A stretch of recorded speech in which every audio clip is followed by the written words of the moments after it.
The heart monitor was counting down my death, but my wife watched it with a chilling calm. She leaned close, the scent of white lilies mixing with the contempt in her voice. "Look at yourself, Edward, an old lion rotting on a mountain of money. Don't make me stare at this pathetic version of you for another second." She smiled, convinced she had cornered a dying man.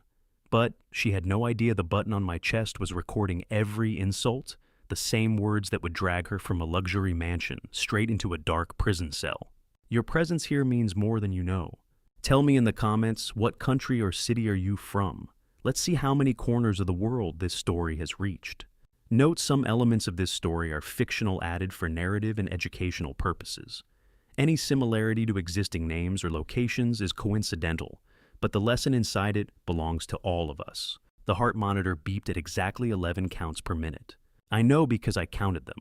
When a man has nothing left but time and the faint burning ache behind his sternum, he counts everything: ceiling tiles, footsteps in the hallway, the measured percussion of a machine that has been assigned the task of announcing he is still alive.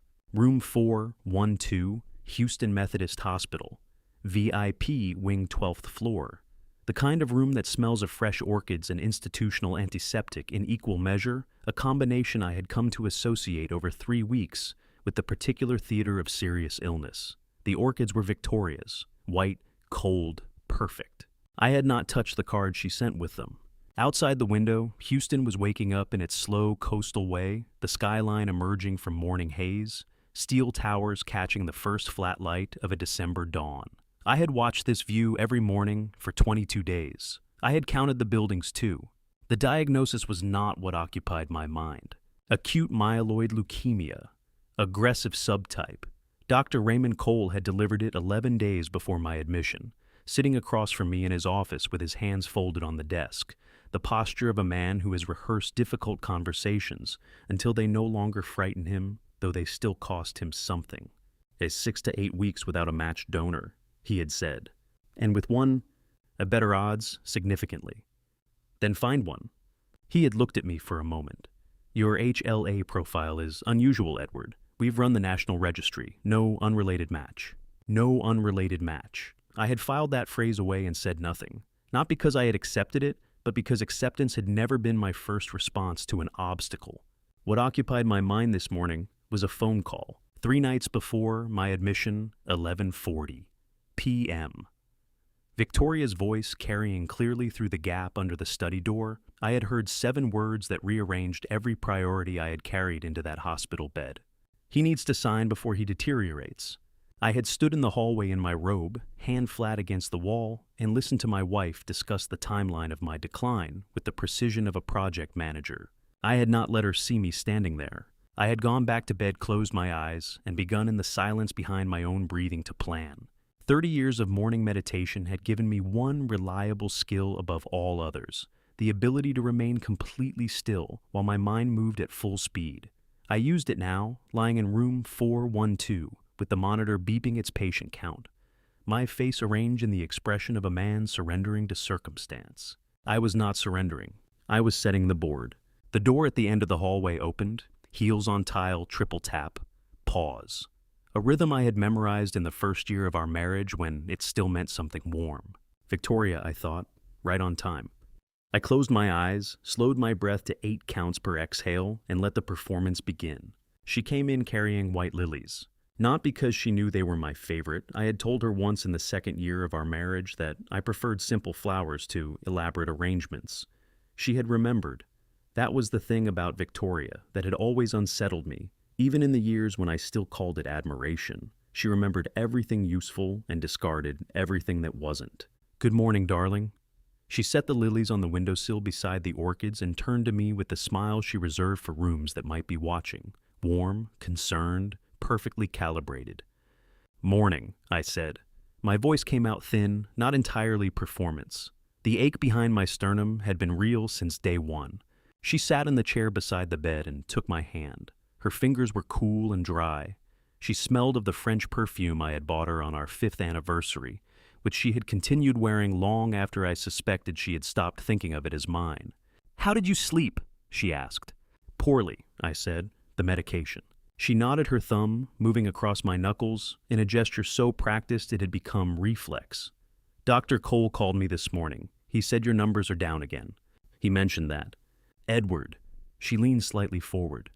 We need to think practically about what happens if... The door opened. Ray came in without ceremony, chart under his arm, eyes moving across the room in a single professional sweep before settling on me. He acknowledged Victoria with a brief nod. Good morning, I'll be quick.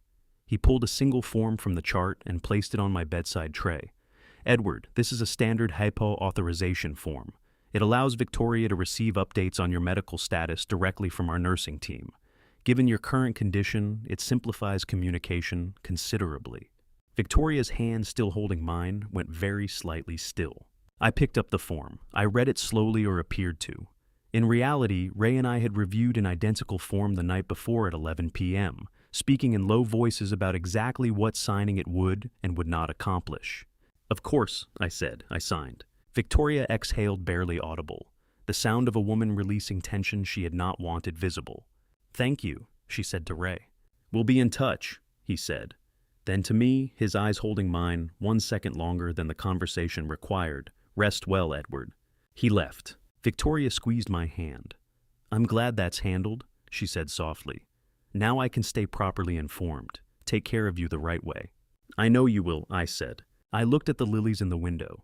She had no way of knowing this form would be quietly revoked in 72 hours, after which every piece of medical information she received would require Marcus to break federal law to obtain it.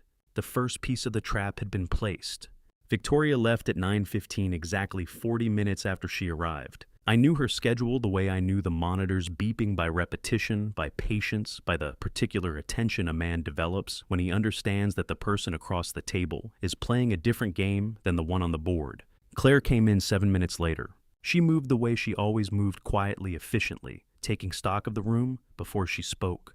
6 years as my personal assistant had given her a particular economy of motion that I had come to rely on, the way I relied on a good contract, precise, dependable, nothing wasted.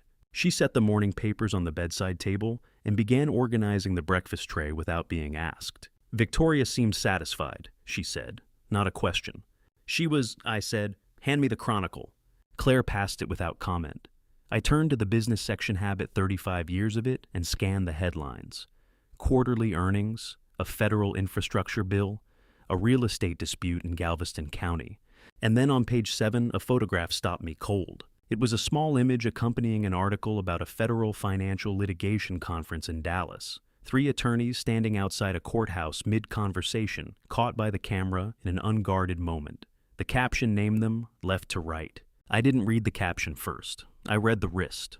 The woman on the left, dark blazer gray at her temples, the posture of someone who had never once in her life been uncertain about where she was going, had her left arm raised slightly, gesturing towards something outside the frame, and on her left wrist, just visible below her cuff, was a thin strand of red thread, tied in a knot I had invented at the age of 5, a knot I had never taught to anyone.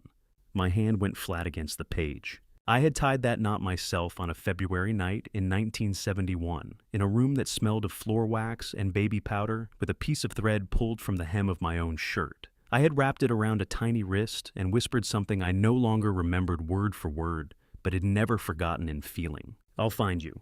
Claire, I said. My voice came out lower than I intended. She turned from the window. I held up the newspaper folded to page 7, my finger beside the photograph. Find me this woman, everything you can. 48 hours. Claire crossed the room and looked at the photograph. Something moved across her face, too brief and too controlled for me to name it. Her name is in the caption, she said carefully. Margaret Hartwell, federal financial attorney. She's based in Washington, D.C. I looked at her. How do you know that without reading it? I said. Claire said nothing for 3 full seconds. 48 hours, I repeated quietly. Claire. Yes, sir, she said, and she left without another word. I looked back at the photograph, at the red thread, at the knot only I knew how to tie. 50 years, I thought, and she kept it. The hospital went quiet after 10 p.m. Not silent hospitals are never silent, but the daytime frequency of footsteps and cartwheels and overlapping voices settled into something lower, more measured. The night shift had its own rhythm. I had learned it over 3 weeks the way I had learned everything useful in my life, by paying attention when no one thought I was. I waited until 11:30. Then I reached under the pillow and removed the Patek Philippe. It was a 1987 model gold face cream dial, the kind of watch that announced itself without trying. Victoria had given it to me on our 10th anniversary, which I had always found faintly ironic given what it had become. I turned it over in my hands once, then set it on the bedside table face up, positioned at the angle most visible from the doorway.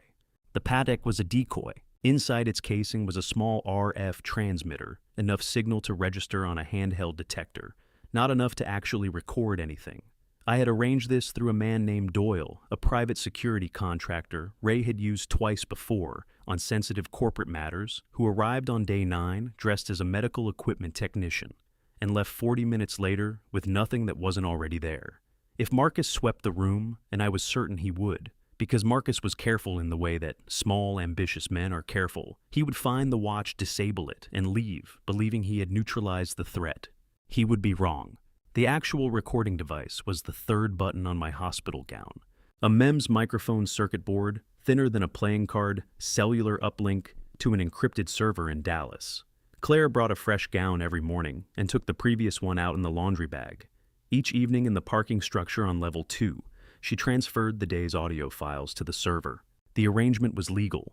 I had confirmed this twice, once with Ray, once with Agent Briggs of the FBI's Houston field office, who had visited me on a Tuesday afternoon dressed as a hospital chaplain and had reviewed the Texas one-party consent statute with the thoroughness of a man who intended to use the recordings in federal court. Claire is present in the room during most of these conversations, Briggs had asked. She is.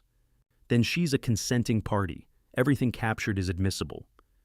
He had shaken my hand before leaving and said with the flat effect of a career federal agent, "Mr. Hartwell, you are either very smart or very reckless." "Can't it be both?" I had said. He had not smiled, but his eyes had. Now I lay in the dark and looked at the Patek on the table, the beautiful, useless, perfectly positioned decoy, and thought about Marcus running his detector across it and walking away satisfied. Let him find it, I thought. Let him think he's winning. I closed my eyes. Victoria thought she was visiting a dying man. She was walking into a courtroom. She thought I was asleep. That was the foundation of everything. Victoria's absolute certainty that the man in the bed was too medicated, too exhausted, too far gone to register anything beyond the next dose of painkillers. She had built her entire plan on that certainty. I had spent 30 years building companies on the miscalculations of people who underestimated me. This was no different. It was 11:30 p.m. on day 2 when she made the call. I had been lying still for 40 minutes, breathing at the rate Ray and I had discussed, slow, deep, the rhythm of genuine sleep. 30 years of meditation had made this effortless. I could lower my heart rate, relax every visible muscle, and keep my mind running at full speed simultaneously. The monitor confirmed what she needed to see, steady, slow, unremarkable. She moved to the sofa, in the corner of the room, turned her back to the bed, and pressed the phone to her ear. "It's me," she said, low, controlled. "He's out. Marcus." I recognized the pattern. She always opened that way with him. Economical. No names. "The authorization form is done," she continued. "Cole will update me directly from tomorrow." A pause while Marcus spoke. "No. We need both instruments, medical and financial. Walsh confirmed he can have them ready within 10 days. Another pause. "Because the medical alone isn't enough, Marcus. I need the financial POA to move the assets before the board meeting." I kept my breathing even. 4 counts in, 7 counts hold, 8 counts out. Both instruments I noted, medical power of attorney and financial power of attorney, separate documents, separate authorities. She had done her research. I filed that away. Walsh said the witnesses are arranged. Victoria continued. "Independent notary, 2 signatories. Everything clean." She listened. Then quieter. "Walsh is handling the other matter as well." The other matter. A cold line moved through my chest that had nothing to do with the leukemia. "Don't call this number again after midnight," she said. "The nursing staff logs visitor calls on the ward system." A pause. "Yes, 10 days. Stay patient." She ended the call. I heard her set the phone face down on the cushion beside her. The small sounds of a woman composing herself, one slow breath, the adjustment of her posture, the deliberate return to stillness. 3 minutes later, she stood across the room and looked down at me. I kept my eyes closed, kept my breathing slow. She stood there for perhaps 15 seconds. I could feel her attention the way you feel a change in air pressure present assessing clinical. Then she leaned down and kissed my forehead. Her lips were cold. "Sleep well," she said softly. She gathered her bag and left. The door clicked shut. I opened my eyes and looked at the ceiling in the dark. Walsh is handling the other matter. I reached for the secondary phone and typed a single message to Ray: "Call Walsh tomorrow morning, early, before she does." Then I closed my eyes again. The garden Victoria had been planting for 4 years was almost fully grown. It was time to introduce the frost. Claire came to me at 6:15 the next morning, before Victoria arrived, before the nursing shift changed, before the hospital found its daytime rhythm. She closed the door behind her and stood at the foot of the bed, with her hands folded, the posture she used when she had something to say that she hadn't fully decided how to say. "Margaret Hartwell," she said, "federal financial attorney, IRS special counsel by contract. Based in Washington, D.C., she handles asset fraud and corporate embezzlement cases." She paused. "She's been doing it for 20 years. I watched her face. "How much of that did you already know before I asked?" Claire looked at the window. A long 3 seconds. "Most of it," she said quietly. "How long?" She reached into her jacket pocket and removed a photograph, small, old, the edges worn soft with handling. She held it out. I took it. 2 children standing before an iron gate painted green. A boy, perhaps 5. A girl infant held in his arms. The photograph was black and white, but I knew with the certainty of someone recognizing his own history exactly what color the thread on the girl's wrist had been. My throat tightened. "Where did you get this?" I said. She gave it to me," Claire said. 2 years ago, when she sent me here." The room was very quiet. "And she sent you?" I repeated. "She found you through a Golden Grill filing a federal case she was consulting on. She recognized the name Hartwell." Claire kept her eyes on the window. "She spent 8 months confirming it was you. Then she spent another 4 months deciding what to do about it." A pause. "She was afraid, Mr. Hartwell. She didn't know if you would want to be found." I looked at the photograph, at the boy holding the girl, at the thread. "Well, sir, so she sent you instead," I said. "She asked me to come work for you, to make sure you were her word safe, that you were someone worth approaching." Claire finally looked at me directly. "I've been here 5 years. I told her 6 months ago that you were. And she still didn't come." "No," Claire said. "She was still afraid." I set the photograph down on the blanket between us. "Call her," I said. "Today. Tell her I need her help, both the medical kind and the legal kind." I looked up. "And Claire, tell her I kept looking too. For 50 years I kept looking."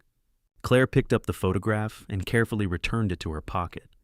"She'll want to hear that," she said. "I know," I said. "That's why I'm saying it. Quinn called me at 11 a.m. Not Briggs Quinn, that distinction mattered. Briggs collected evidence. Quinn built prosecutions. When Quinn called directly, it meant the machinery had advanced a stage.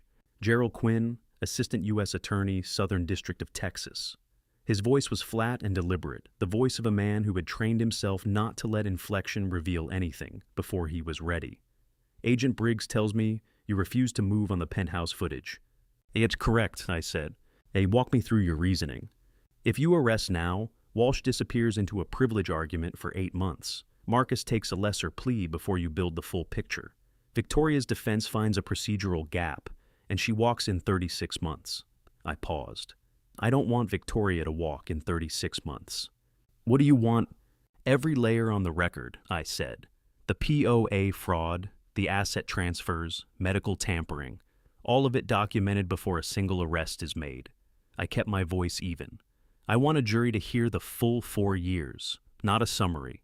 Quinn was quiet, the silence of a man arriving at an answer he had already run several times. "That the penthouse footage alone gives us conspiracy to commit murder," he said. "That's a federal warrant today." "It is," I said, "and in 18 months after her attorneys finish with it, you'll have convictions on 2 of 6 charges. And if we wait, you'll have everything," I said. "Wire fraud, 43 documented asset transfers, medical tampering on camera, a cooperative witness inside our own legal team." I stopped. "Give me 3 weeks, Mr. Quinn." Another silence. Longer. 3 weeks, he said. "Nothing moves without my office knowing first." A pause. "One more thing.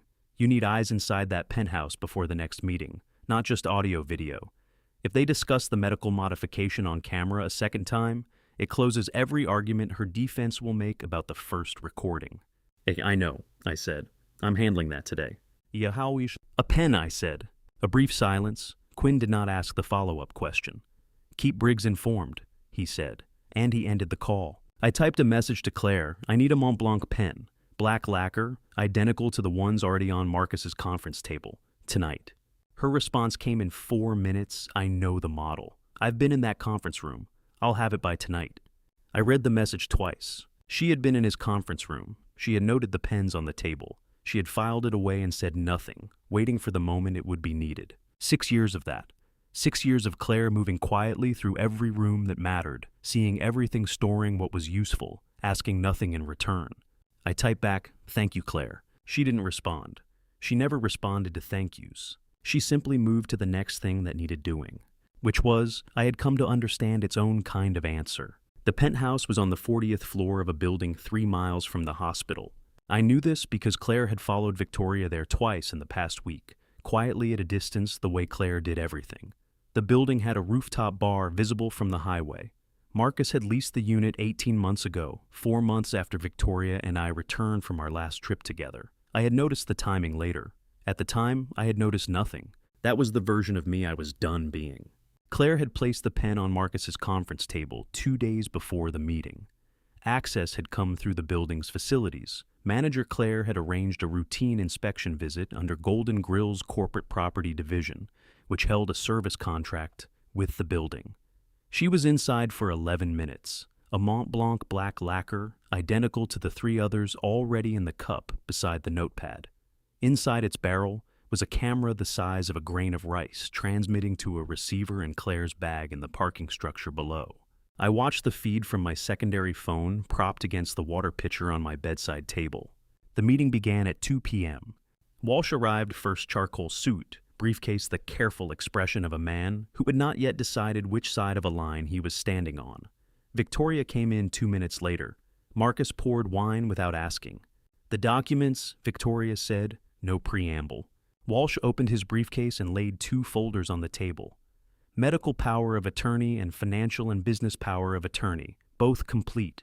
Independent notary, 2 witnesses fully executable. He tapped the financial folder. Once signed and filed, you have full authority over all corporate assets, transfers, and decisions. Victoria picked up the financial folder and turned pages with the speed of someone looking for specific numbers, not reading language. Timeline, she said. 10 days to prepare Edward's signature, Walsh said.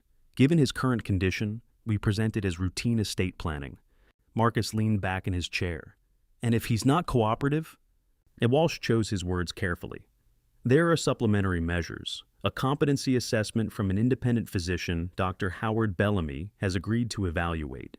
If Edward's cognition is determined to be compromised, the court can appoint Victoria as legal guardian without his signature. Victoria set the folder down. Good. Then Marcus said, what about the other matter? Victoria looked at Walsh. Walsh looked at the table. A modification to his anticoagulant dosage, Walsh said quietly. Subtle enough to appear as natural deterioration. Dr. Bellamy has the specifics. No one spoke for 4 seconds. Then Victoria said, move forward. I set the phone face down on the blanket. My hand was completely steady. 30 years of meditation. 30 years of learning that the moment you show your reaction is the moment you lose the room. I picked up the secondary phone and typed to Agent Briggs, I have video. Full meeting, Walsh, Victoria, Marcus. They discussed the anticoagulant modification on camera. His response came in 40 seconds. Don't move. I'm coming to you tonight. Task 2.5. Briggs arrived at 11 p.m., dressed as a hospital chaplain. He was a solid man, 50s gray at the temples, with the kind of face that revealed nothing and absorbed everything. He carried a Bible he never opened and sat in the visitor's chair with the relaxed posture of someone who had conducted sensitive conversations in worse locations than a VIP hospital room. The video, he said. I handed him the secondary phone. He watched the penthouse footage without expression, all 14 minutes of it. Walsh presenting the folders, Victoria turning pages, Marcus asking about the other matter.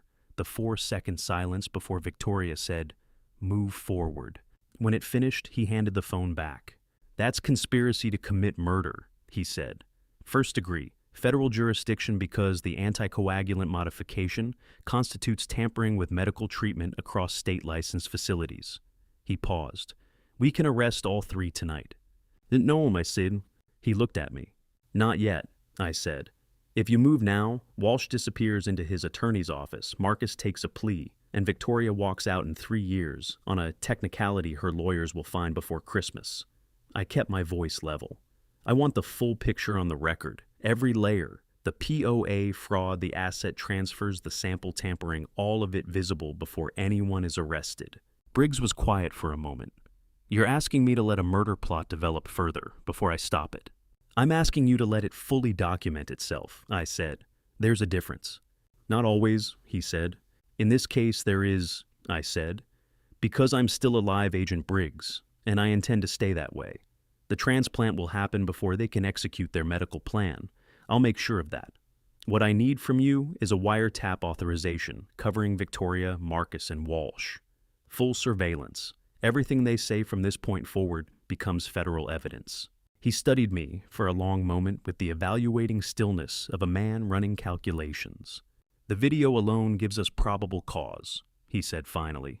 I can have the wiretap authorization from a federal judge by tomorrow morning. Good. And Walsh, he said. Where does he stand? He hasn't decided yet, I said. Give me until morning. I'll call him before Victoria does. Briggs stood, tucked the Bible under his arm, and looked at me with something that was not quite admiration, but was close enough to be interesting. Mr. Hartwell, he said, most people in your position would be focused entirely on surviving the illness. I am focused on surviving, I said. I'm simply being thorough about it. He almost smiled. I'll have the authorization by 6 a.m. He left. The door clicked shut. I lay back and looked at the ceiling. Tomorrow I would call Walsh and offer him the only thing Victoria couldn't weigh out. Task 2.6. I called Walsh at 5:50 a.m. He answered on the second ring, which told me he hadn't slept either. Edward. His voice was careful, neutral, the voice of a man standing at a crossroads in the dark. Donovan, I said. I watched the meeting yesterday, all 14 minutes. Silence, long enough that I could hear him breathing. Is the pen on the table? He said finally, not a question. The pen on the table, I confirmed. Another silence. Outside my window, Houston was beginning its slow gray dawn, the same skyline I had watched every morning for 3 weeks, patient and indifferent and entirely unchanged by the things happening in the rooms below it. Edward, I want you to know that I know what you haven't done yet, I said. That's why I'm calling you now instead of Agent Briggs. I kept my voice even. You have 2 options, Donovan. The first, continue with Victoria's plan. The wiretap authorization covering you was filed at 6 a.m. this morning. Everything you say from this point forward is federal evidence. Conspiracy to commit murder carries 25 years minimum at the federal level. You would not work again. You would not see your grandchildren graduate. I heard him exhale. The second option, I said. Yes, he said quietly. Tell me. You continue preparing both POA documents exactly as Victoria expects. You deliver them on schedule. But inside the financial POA on page 34, subsection G, you embed a technical clause defining the effective date as contingent on written confirmation from the primary corporate secretary of Golden Grill Holdings. I paused. That position has been vacant since Board Resolution 2024-07, which I signed last month. The document will be perfectly formatted, properly notarized, and completely unenforceable. Walsh was silent for a long moment. And she'll have her attorneys review it, he said. Well, she'll have them review the signature blocks and the asset schedules, I said. Not subsection G of the definition section. You know how she works, Donovan. You've known her longer than I have. A pause. What do I get? Full immunity from prosecution, I said. Documented cooperation. When this is over, I will personally confirm to the U.S. Attorney that your assistance was voluntary, complete, and decisive. I waited. You've been my attorney for 20 years. I don't want to destroy you. I want to give you the chance to be on the right side of this. The silence that followed lasted nearly 30 seconds. Then Walsh said, page 34, subsection G. Correct. Documents will be ready by Friday. Thank you, Donovan. I ended the call and set the phone on the blanket. Below the window, the city was beginning its morning shift trucks, moving on the 610, the hospital parking structure, filling row by row the ordinary machinery of a Friday, starting up without any knowledge of what it contained. The trap had its teeth. Ray came in at 7:15 with Victoria already in the room. She had arrived early again, 6th consecutive day. I had stopped finding it remarkable and started finding it informative. Victoria did not do anything without purpose. Early arrivals meant she was monitoring something, probably the nursing handover notes which she had been requesting from the charge nurse each morning, under the authority of the hypoia form she believed was still active. It was not still active. Ray had processed the revocation at midnight. She didn't know that yet. "Good morning." Ray set his chart on the bed rail and ran through the standard checks: blood pressure, oxygen saturation, the monitor readout. His hands moved with the practiced economy of a man who had done this 10,000 times. "Edward, I want to discuss your numbers from last night's draw." Victoria straightened in her chair. Ray turned to face us both. "Platelet count is down to 18,000. Blast percentage in the marrow has climbed to 94%. He kept his voice measured clinical, giving away nothing. "We're running out of time on the transplant window. Without a matched donor in the next 3 to 4 weeks, we shift to palliative management." The word palliative landed in the room like a stone. Victoria's hands remained folded in her lap, still, composed. I watched her from the corner of my eye and thought she has been waiting for exactly this update. Not dreading it, waiting for it. "Is there any other avenue?" she asked. Her concern was flawless. "We're pursuing every option," Ray said. He looked at me. "I'd like to run one additional compatibility panel, a long shot, but medically indicated. Results by Friday." "Whatever you recommend," I said. Ray made a note in the chart. Then he looked at Victoria with the polite, impersonal expression he reserved for family members. "Mrs. Hartwell, going forward per your husband's updated directive, all medical information is now confidential under full HICIA protection. Any updates on his condition will come directly through Edward." Victoria turned to look at me. I closed my eyes slowly as though the conversation had exhausted me. "I don't understand," she said. Her voice had not changed, only the tempo half a beat slower than usual. "It's standard patient privacy protocol," Ray said pleasantly. "Edward exercised his right under 45 CFR, section 164.522 last night. The authorization form from day one has been formally revoked." He capped his pen. "If you have questions about his care, he's the appropriate person to ask." A silence. Then Victoria said very quietly, "Of course." Ray nodded and left. I kept my eyes closed. I heard Victoria pick up her bag. I heard her stand. I heard her cross to the window 4 steps and stop. She stood there for perhaps 20 seconds. Then she said to the window, to the Houston skyline, to no one in particular, "You seem tired today, Edward. I'll let you rest." Her heels clicked to the door. The door closed. I opened my eyes. From this moment forward, every piece of information Victoria received about my condition would require Marcus to break federal law to obtain it. The clock was running. Claire called at 4 in the afternoon. I had been watching the secondary phone since 3, not with anxiety, but with the focused attention of someone waiting for a specific piece to arrive so the next move can be made. "Preliminary HLA results," she said. No preamble. "Maggie ran a panel in Washington this morning before she booked the flight. Dr. Cole has the numbers." I reached for the call button, then stopped. "Tell me first." A pause. 8.9, Claire said.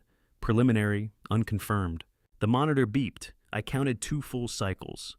8.9 out of 10. From a woman who had been wearing a piece of red thread on her wrist for 55 years, waiting for the right moment to walk through a door she had been standing outside of for a decade. "She's coming," I said, not a question. "She booked the flight 20 minutes after the results came through," Claire said. "She lands at 6:50 a.m. And the IRS case?" "She filed a preliminary motion this morning before the panel," Claire said.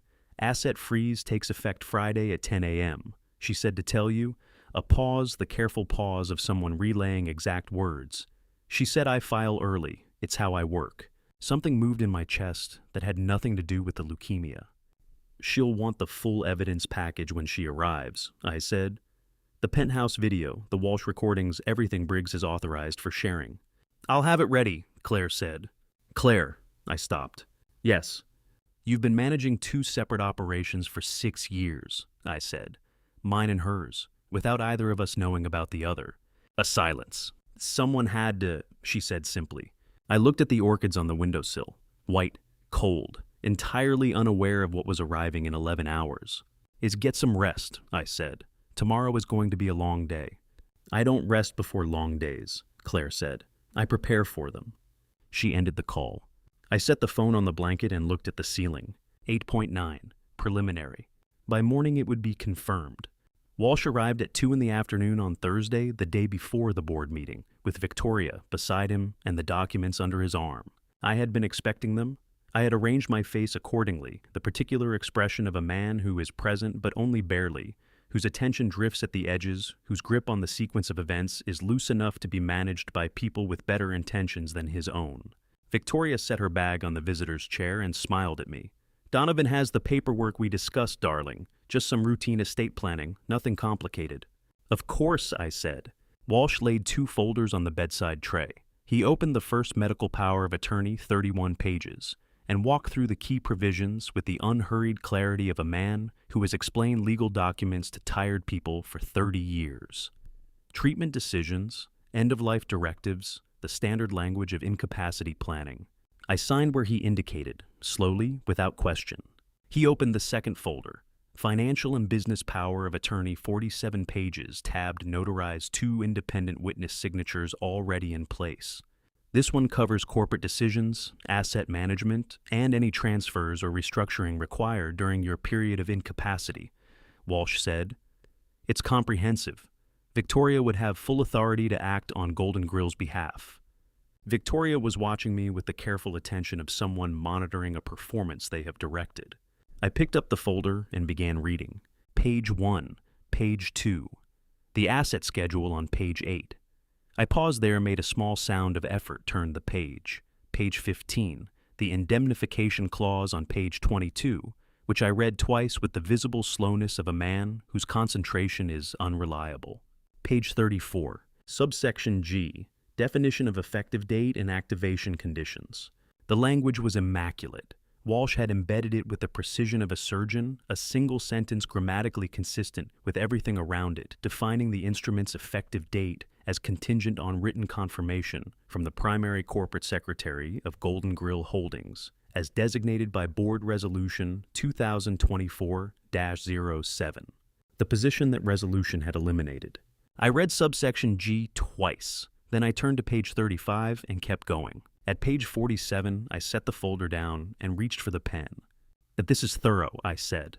"Donovan is always thorough," Victoria said.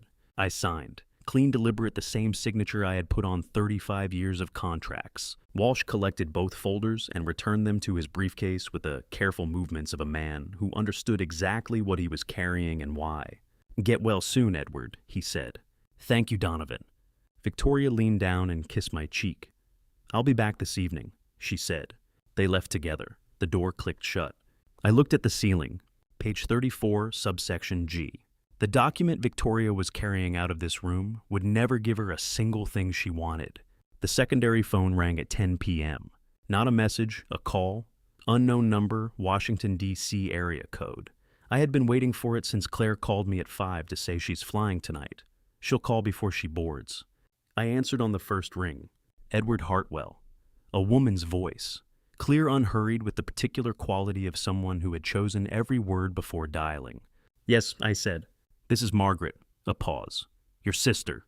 The room was very quiet. The monitor beeped.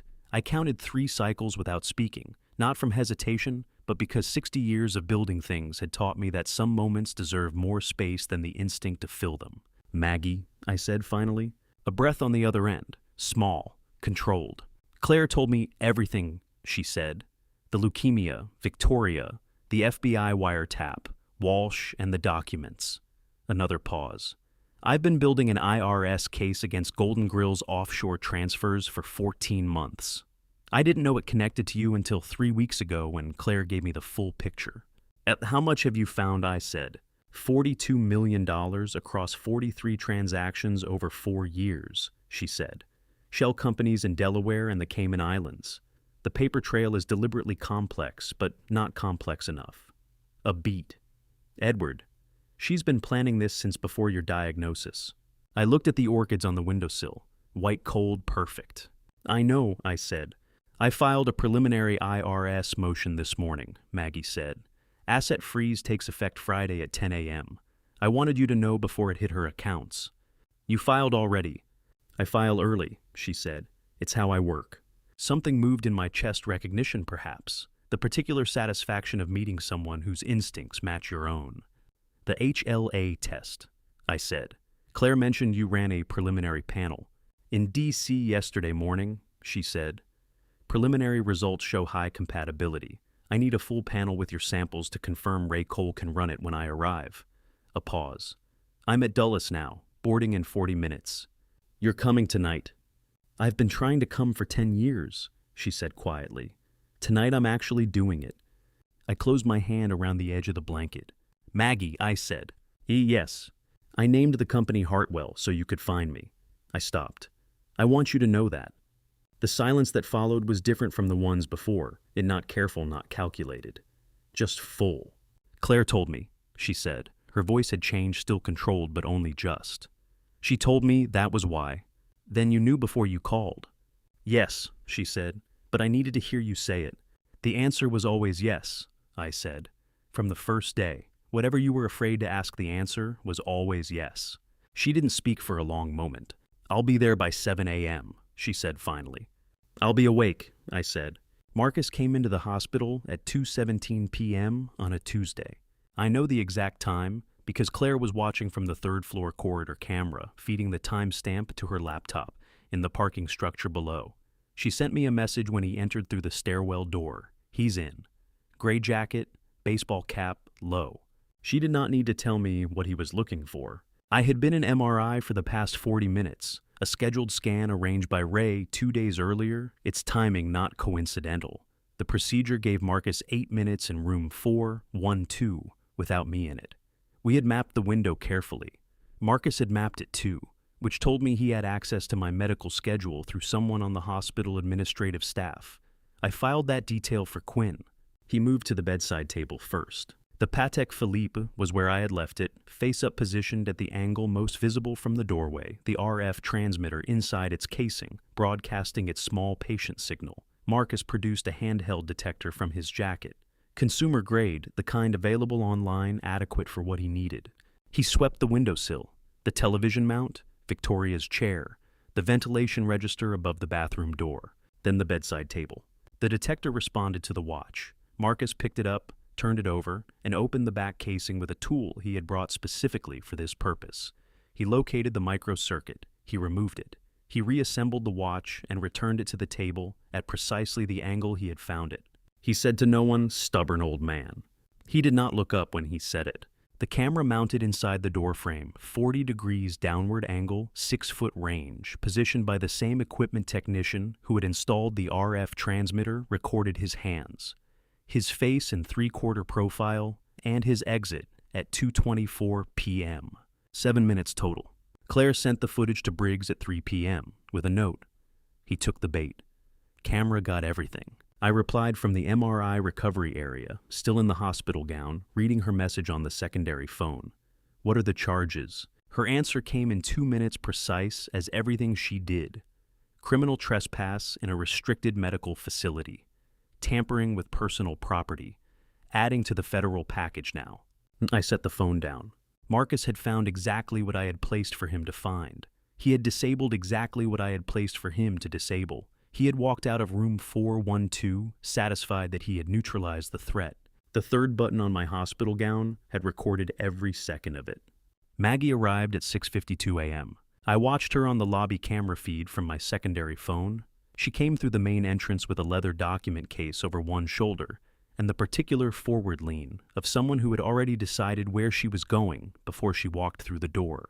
Claire was waiting near the information desk. They saw each other from 20 feet away. Neither of them moved for a moment, just looked the way people look at someone they know well in an unfamiliar context, recalibrating. Then Maggie said something I couldn't hear from the camera feed. Claire nodded, and Maggie crossed the remaining distance and put her hand on Claire's shoulder briefly. Not an embrace exactly, but something that carried the weight of one. I switched off the feed and put the phone face down on the blanket. I had known intellectually since the morning Claire had shown me the photograph and told me Maggie had sent her here, but knowing a thing and watching it exist in the same physical space are different experiences entirely. Seeing Maggie's hand on Claire's shoulder made it real in a way that 5 weeks of planning had not. The door opened at 7:04. Claire came in first and stood to the left of the doorway. Maggie followed. She was 55 years old, and she looked like someone who had earned every one of those years gray at the temples, fine lines at the corners of eyes that were the exact shade of gray-green I remembered from a February night in 1971. She wore the dark blazer from the newspaper photograph. On her left wrist, just below her cuff, was a thin strand of red thread faded nearly white with age. The knot was mine. She stopped 2 feet inside the door and looked at me. I looked at her. 30 seconds passed. Neither of us spoke.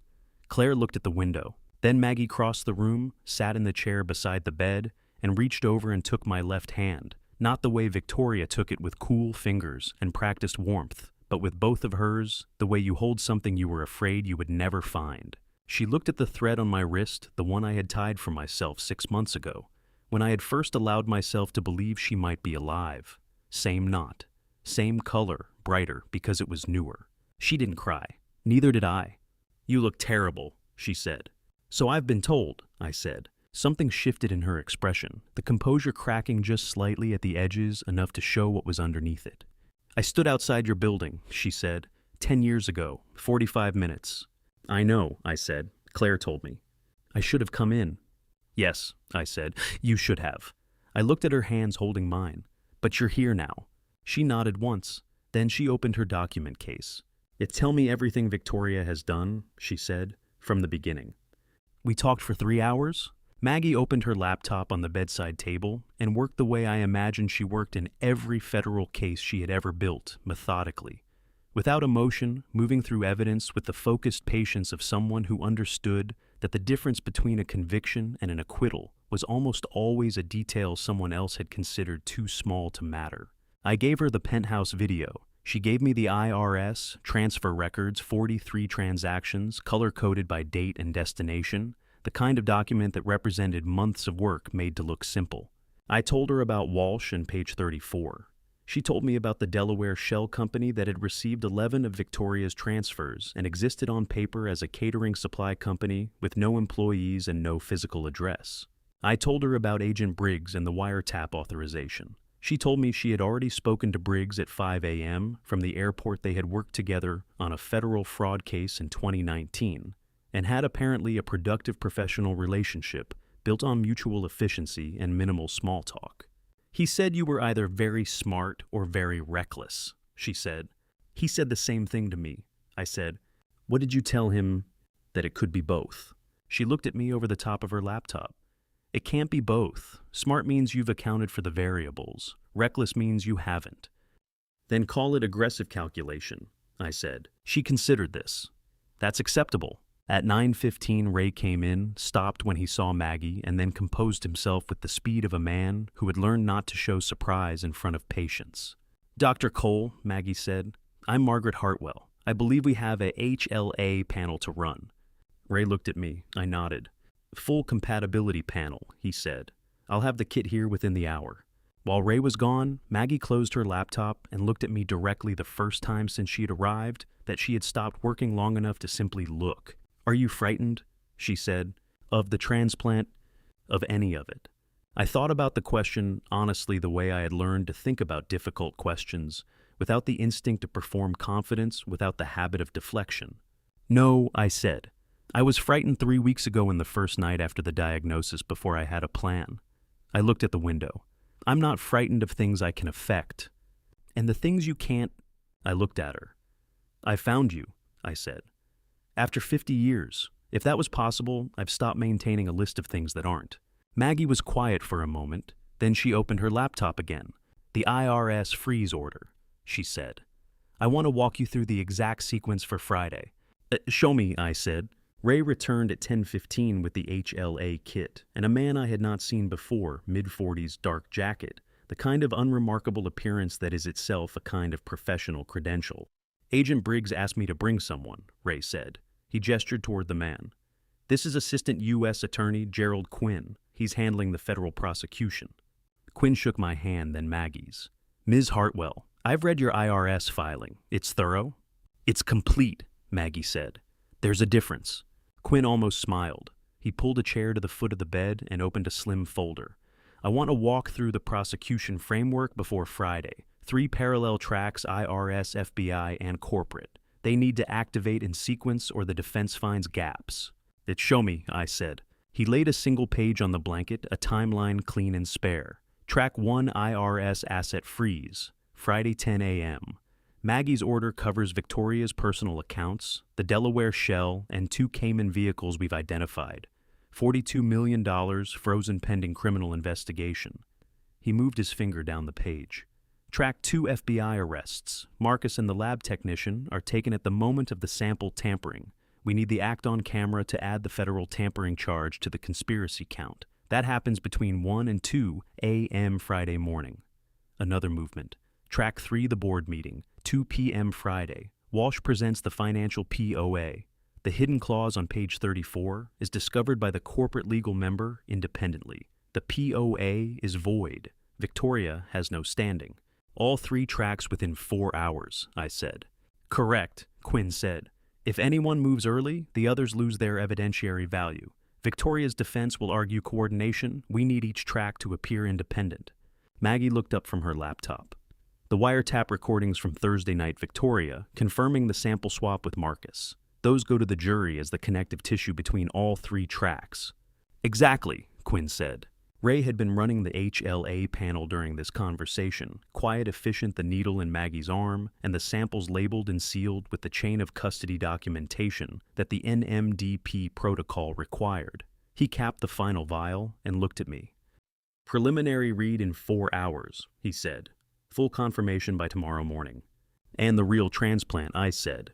Wednesday night, he said, 12:30 a.m. or 2-level B2. Full team, full documentation, full NMDP filing. He paused. Friday's procedure is theater. Wednesday night is real.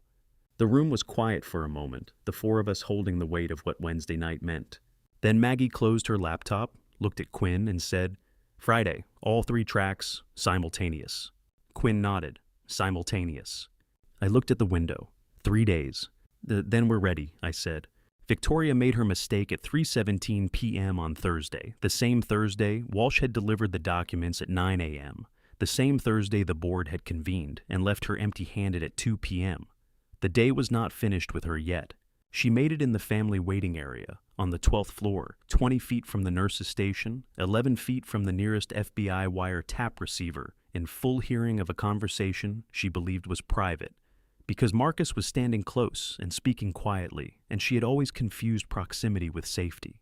I wasn't there. I heard it later from Briggs, who sent the transcript at 4 p.m., with a single line of annotation. This is your conspiracy to commit murder count, clean and complete. Marcus had asked about the timeline. The transcript recorded Victoria's response in full. The board meeting is Friday at 2, she said. Walsh confirms the POA is filed and executable. By the time they convene, it's done. And the other matter, Marcus said. The night shift technician confirmed. 1 a.m. Friday, he accesses the sample storage on level 3 and makes the substitution. The container goes into the OR Friday morning, labeled as the donor sample. Her voice was low and entirely steady. Within 48 hours of infusion, it presents as acute graft rejection, indistinguishable from natural complication. Bellamy will sign the death certificate, sexerent. Bellamy will sign whatever I tell him to sign. I set the transcript down. Victoria, Marcus said. If anything goes wrong, nothing will go wrong, she said. Edward is already failing. We're simply accelerating a process that has its own momentum. Another pause. Stop second-guessing. You weren't useful to me when you second-guessed things before, and you're not useful to me now. Marcus said nothing after that. Briggs called Maggie at 3:40. I was in the room when she answered, sitting in the chair beside my bed, with her laptop open, cross-referencing the IRS freeze order with Quinn's prosecution timeline. She listened for 90 seconds without speaking. Then, first-degree murder conspiracy, confirmed on wiretap. A pause. And Bellamy. Another pause. Get a warrant for Bellamy tonight. Separate charge conspiracy and falsification of medical records. She looked at me across the room. Do we have enough to move now? Briggs spoke, she listened. "Hold," she said. "We hold until Friday, all 3 tracks." She ended the call. I looked at her. "She confirmed everything," Maggie said. "The sample substitution, the timeline, Bellamy." She set the phone on the table. "Briggs wants to arrest tonight. He has enough." We hold," I said. I told him that. She looked at me steadily. "Are you certain? Because holding means Wednesday night's transplant has to be completely secured. If anything reaches that OR, that shouldn't—" Ray has the real sample in a separate secured unit," I said. "The container on level 3 is saline. Marcus substitutes saline with poison. FBI captures it on camera. That's the tampering charge." Maggie was quiet for a moment. "She called you a process with its own momentum," she said. "And I heard," I said. "How does that feel?" I looked at the orchids in the window. "Like confirmation." I said that I made the right decision 3 weeks ago. Ray's office at 11 p.m. was a different room than it was during the day. The overhead lights were off, just the desk lamp, casting a narrow cone of yellow light across the surface where Ray had spread the transplant documentation. Outside the window, the hospital's rooftop HVAC units ran their steady nighttime rhythm. The corridor beyond the door was quiet. I came in a wheelchair. Maggie walked beside me. Claire stayed in the hallway. Ray stood at the desk, hands flat on the documentation, and looked at us both with the expression of a man who had made his decision and was now simply executing it. "Wednesday night," he said, 12:30 a.m. or 2-level B2. He walked us through it without preamble. The donor sample Maggie's cells collected in a separate stem cell harvest procedure, Tuesday afternoon under Ray's direct supervision, while the final HLA confirmation results were still being processed, was already in secured cryopreservation under chain of custody documentation filed with the NMDP. Ray had compressed both procedures into the same 12-hour window deliberately to close the timeline before Friday. Every step of the harvest had been logged, witnessed, and time-stamped. The transplant authorization was signed, the recipient consent, documented the surgical team, briefed under the protected identity protocol that the federal warrant authorized. "The procedure itself is standard," Ray said. 5 to 6 hours, full team. "I've done this procedure 240 times. He looked at me. "Your profile is good, Edward. The preliminary read was 9.4. Full confirmation this morning was 9.8. "In 9.8, I said. "Out of 10, he said. "I've seen 3 scores that high in 20 years of practice." He paused. "The graft will take." I looked at Maggie. She was looking at the documentation on Ray's desk with the careful attention she gave everything, reading the chain of custody form, checking the NMDP filing number, verifying the harvest timestamp against the storage log. "The level 3 container," she said without looking up. "The one Marcus will access Friday morning." "Saline solution," Ray said. "Properly labeled, properly stored, indistinguishable from a viable donor sample without laboratory analysis." He paused. "Whatever Marcus substitutes into that container FBI captures on camera, the real sample never enters that room." "And Friday's OR procedure," I said. "Theater," Ray said. "You'll be prepped, anesthetized, monitored. Everything visible from the observation window will be consistent with a bone marrow transplant procedure. What will not be happening is a bone marrow transplant, because that will have already happened Wednesday night." He looked at me steadily. "When you wake up Friday morning, the graft will be 36 hours old." The room was quiet. Maggie set down the chain of custody form and looked at her brother at me with an expression I had no name for and did not try to name. 9.8, she said quietly. "Nearly perfect," Ray said. She nodded once, then she looked at me and said, "I spent 50 years looking for you." "I know," I said. "Don't make Wednesday night the last thing I find." I looked at her. At the red thread on her wrist, pale with age, the knot still tight. "I won't," I said. "Walsh delivered the documents at 9 a.m. on Friday. He came alone, no assistant, no second attorney, which told me he had made a calculation about witnesses that I respected. He set the briefcase on Victoria's kitchen table in the River Oaks house and opened it without ceremony. Victoria was already seated. She had been waiting since 8:30. I knew this because the wiretap in her kitchen, authorized under the same federal warrant that covered the hospital, had logged her pacing for 40 minutes before Walsh rang the doorbell. I listened to the recording at noon from my hospital bed. "Both instruments," Walsh said. He laid the folders side by side. medical POA and financial and business POA. Fully executed, notarized, 2 independent witnesses. Everything is in order. Victoria picked up the financial POA, immediately the one that mattered to her, the one with 47 pages, and the asset schedule and the corporate authority provisions. She turned to the signature block. She checked the notary stamp. She verified the witness signatures. She did not turn to page 34. This is clean, she said. Completely, Walsh said. She closed the folder, set it on the table with the particular care of someone handling something valuable. Then she opened her laptop, navigated to her banking interface, and transferred $200,000 to Walsh's firm account. For your discretion, she said. Walsh looked at the transfer confirmation on her screen. Thank you, Victoria. Don't thank me, she said. Just make sure this holds up on Friday. It will hold up, Walsh said. He was correct. It would hold up in exactly the way he and I had designed it to hold up, which was to say it would stand perfectly until the moment someone with corporate legal expertise turned to page 34, at which point it would collapse with the quiet completeness of a structure built on a foundation that was never there. Walsh closed his briefcase and stood. One more thing, Victoria said. She was still looking at the folder. When the board meeting convenes Friday, I want you present, in the room. Of course, Walsh said. I want someone there who understands the documents, she said. Who can explain them if questions arise. I'll be there, Walsh said. He left at 9:22. The wiretap logged Victoria, making 2 calls immediately after 1 to Marcus 1 to a number Briggs identified as Bellamy's private line. At 9:45, Walsh sent me a message on the secondary phone. Delivered, page 34 intact. She checked the signature block and the notary stamp, nothing else. I read it twice. Then I forwarded it to Maggie with a single edition wire transfer of $200,000 logged by FBI at 9:09 a.m. Wire fraud count confirmed. Maggie responded in 4 minutes. IRS freeze order updated to include the Walsh transfer. That's now 43 transactions plus 1. She just handed us the final nail. I set the phone down. Victoria was carrying 47 pages of carefully constructed nothing under her arm, and she had paid $200,000 for the privilege. The board meeting was 5 hours away. The board meeting began at 2 p.m. I watched it from my hospital bed on a feed Claire had arranged through the building's security system, a single camera in the upper corner of the 40th floor conference room. The image was sharp enough to read expressions. That was all I needed. 7 board members. Walsh at the far end. Victoria at the head of the table.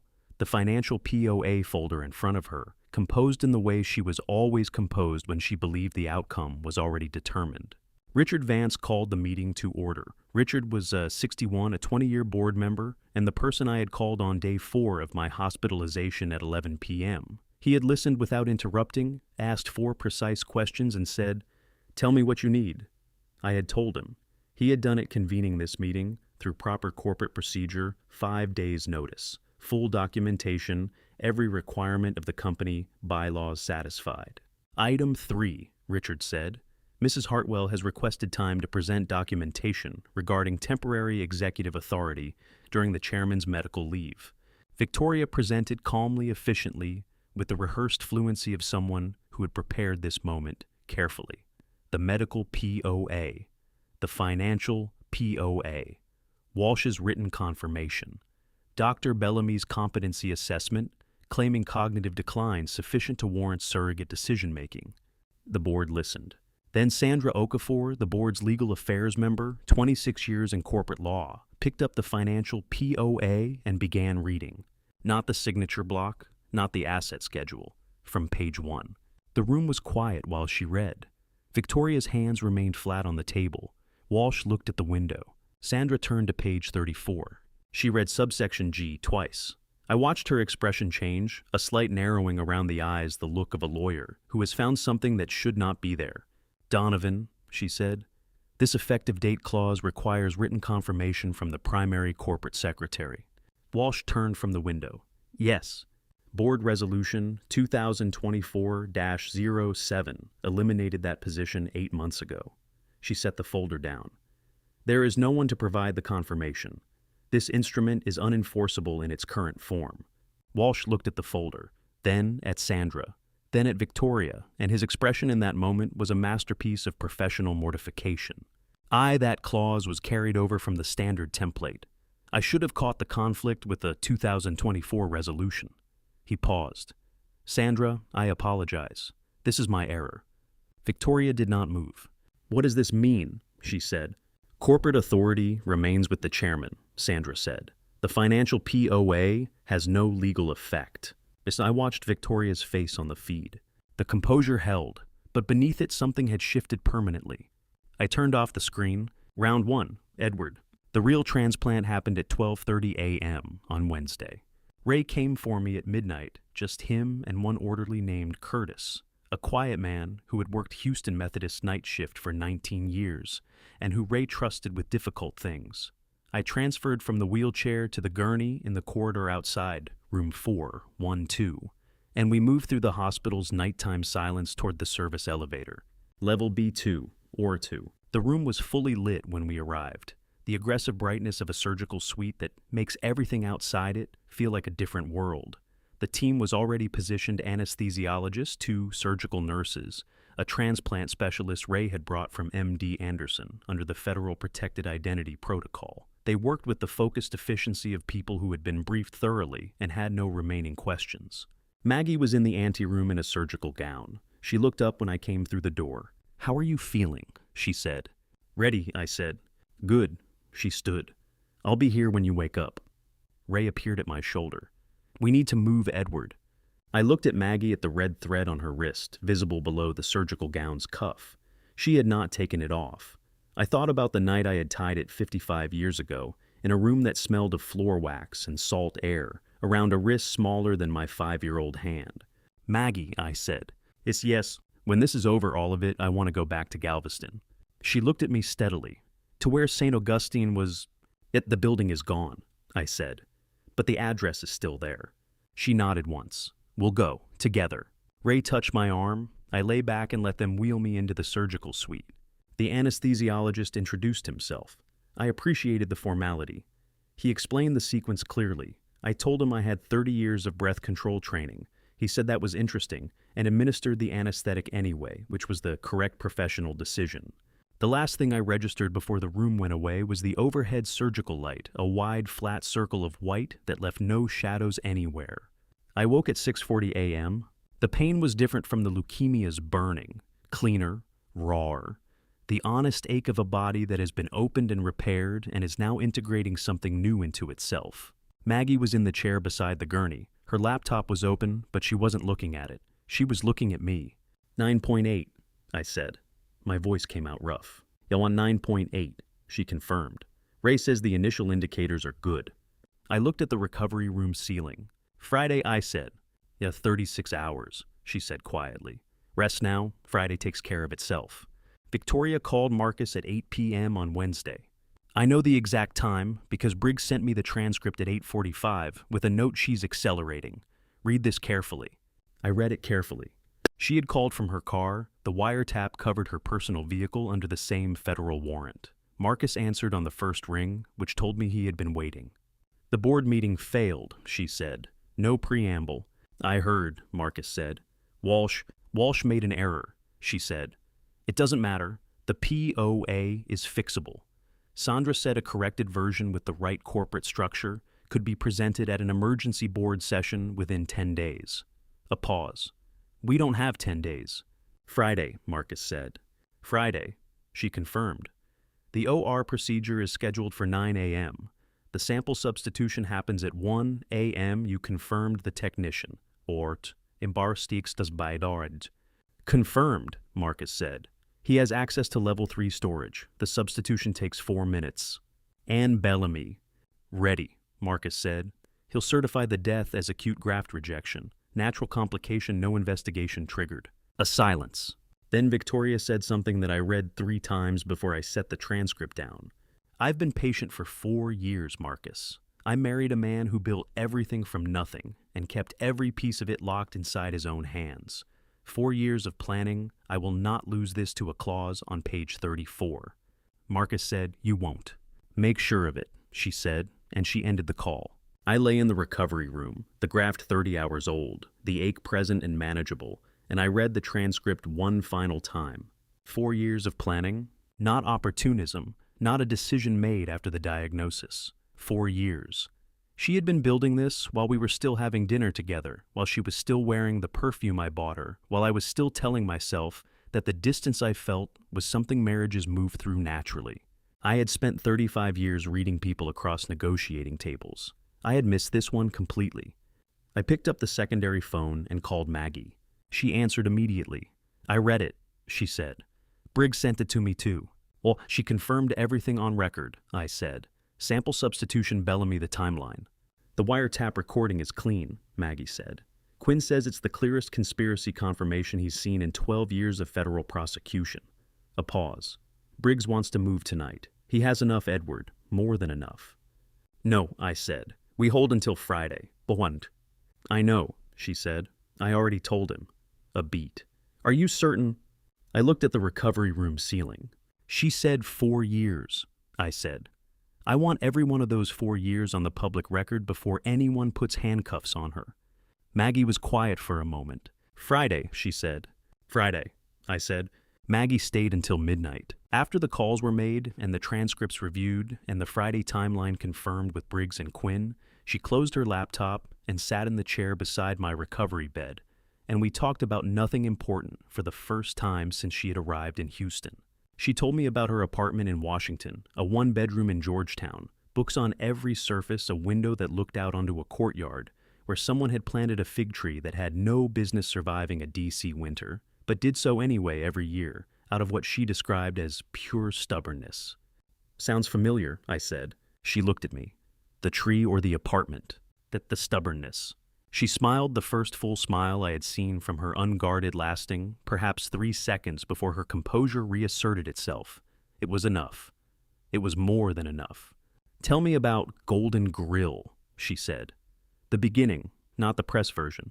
So I told her. The first location, a converted diner in Beaumont, Texas, 1989. 12 tables, a fryer that needed replacing every 4 months, a sign I had painted myself because I couldn't afford a professional. I had worked the counter 6 days a week for 2 years before I could afford a second employee. The name Hartwell on the sign had been deliberate from the first day, not pride exactly, but intention, a marker, a fixed point. I thought about changing it, I said. In the early years, when the name felt like a liability, an orphan's name, a nobody's name, a partner suggested something more marketable. I paused. I told him the name wasn't negotiable. Maggie looked at her wrist, at the red thread. "I saw the first Golden Grill sign in 2003, she said quietly. "I was driving through Beaumont on a federal case. I saw the name on the highway billboard, and I pulled over." She stopped. "I sat in the parking lot for 20 minutes. "Did you go in?" I said. "No," she said. "I wasn't ready." "What did you do?" "I took a photograph," she said. "Of the sign. I still have it." She looked at me. "I have photographs of 11 Golden Grill locations. Every time I passed one on a case, I stopped." I looked at the ceiling. 11 locations. 11 times she had pulled over on the side of a highway or into a parking lot and sat with the evidence that I existed and had not gone away. "As Maggie," I said. "I know," she said. "I should have come sooner. I've already accepted that." "That's not what I was going to say." She looked at me. "I was going to say 11 locations. You should have come in at least once." She laughed, the same surprise brief sound I had heard on the phone from Dulles. It was the best sound I had encountered in 60 years. "Claire came to me Thursday morning at 7. She brought coffee, 2 cups paper from the hospital cafeteria, and set them on the bedside table without being asked. She had been doing this every morning for 6 years. I had accepted it every morning for 6 years without fully registering what it represented. This morning I registered it. "Sit down, Claire," I said. She looked at me, a brief assessment the way she assessed everything. Then she sat. "How long did you know?" I said. "Before I found the photograph." She wrapped both hands around her coffee cup. "From the first day I came to work for you," she said. "Maggie briefed me completely before I applied for the position. Your history, Golden Grill, the St. Augustine records, everything she had spent 2 years compiling." She paused. "She showed me the photograph of the 2 of you, the one from the children's home records." "And you came anyway," I said, "knowing what you were walking into." "She asked me to," Claire said simply. "She said you were alone and didn't know it. She wanted someone there who understood why that mattered. I looked at her 32 years old, sitting in a hospital chair with a paper coffee cup, 6 years of mornings between us. 5 years, I said. You said nothing. Maggie said to wait for the right moment. She looked at her coffee.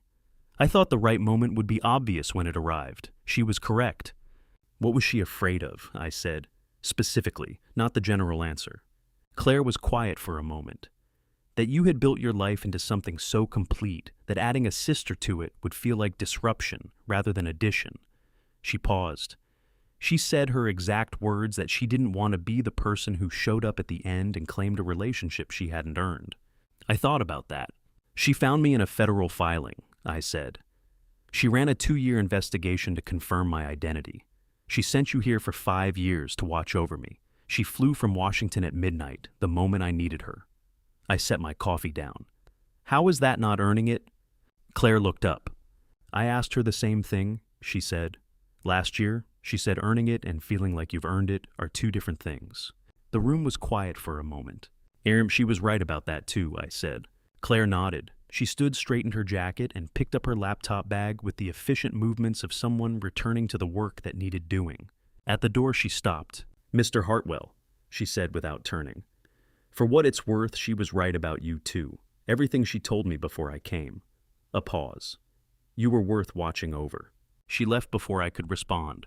I looked at the coffee she had brought me. 6 years of mornings. I had been less alone than I knew.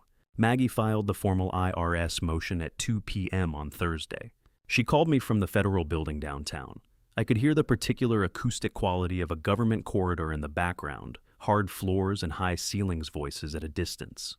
It's done, she said. Freeze order number IRS-202-5-HOU-0147. Effective Friday, 10 a.m. 3 personal accounts, the Delaware Shell, 2 Cayman vehicles. A pause. $42 million frozen pending criminal investigation. Bellamy, I said. Quinn filed a separate warrant for Bellamy this morning. Conspiracy and falsification of medical records. He'll be picked up Friday afternoon after the main arrests, so he can't warn Victoria. Good, I said. And the wire transfer to Walsh, the $200,000. Added to the freeze order this morning, she said. That transaction alone constitutes wire fraud under 18 U.S.C. Section 1343. It crossed state lines through a federally regulated banking system. A pause. She handed us that one herself.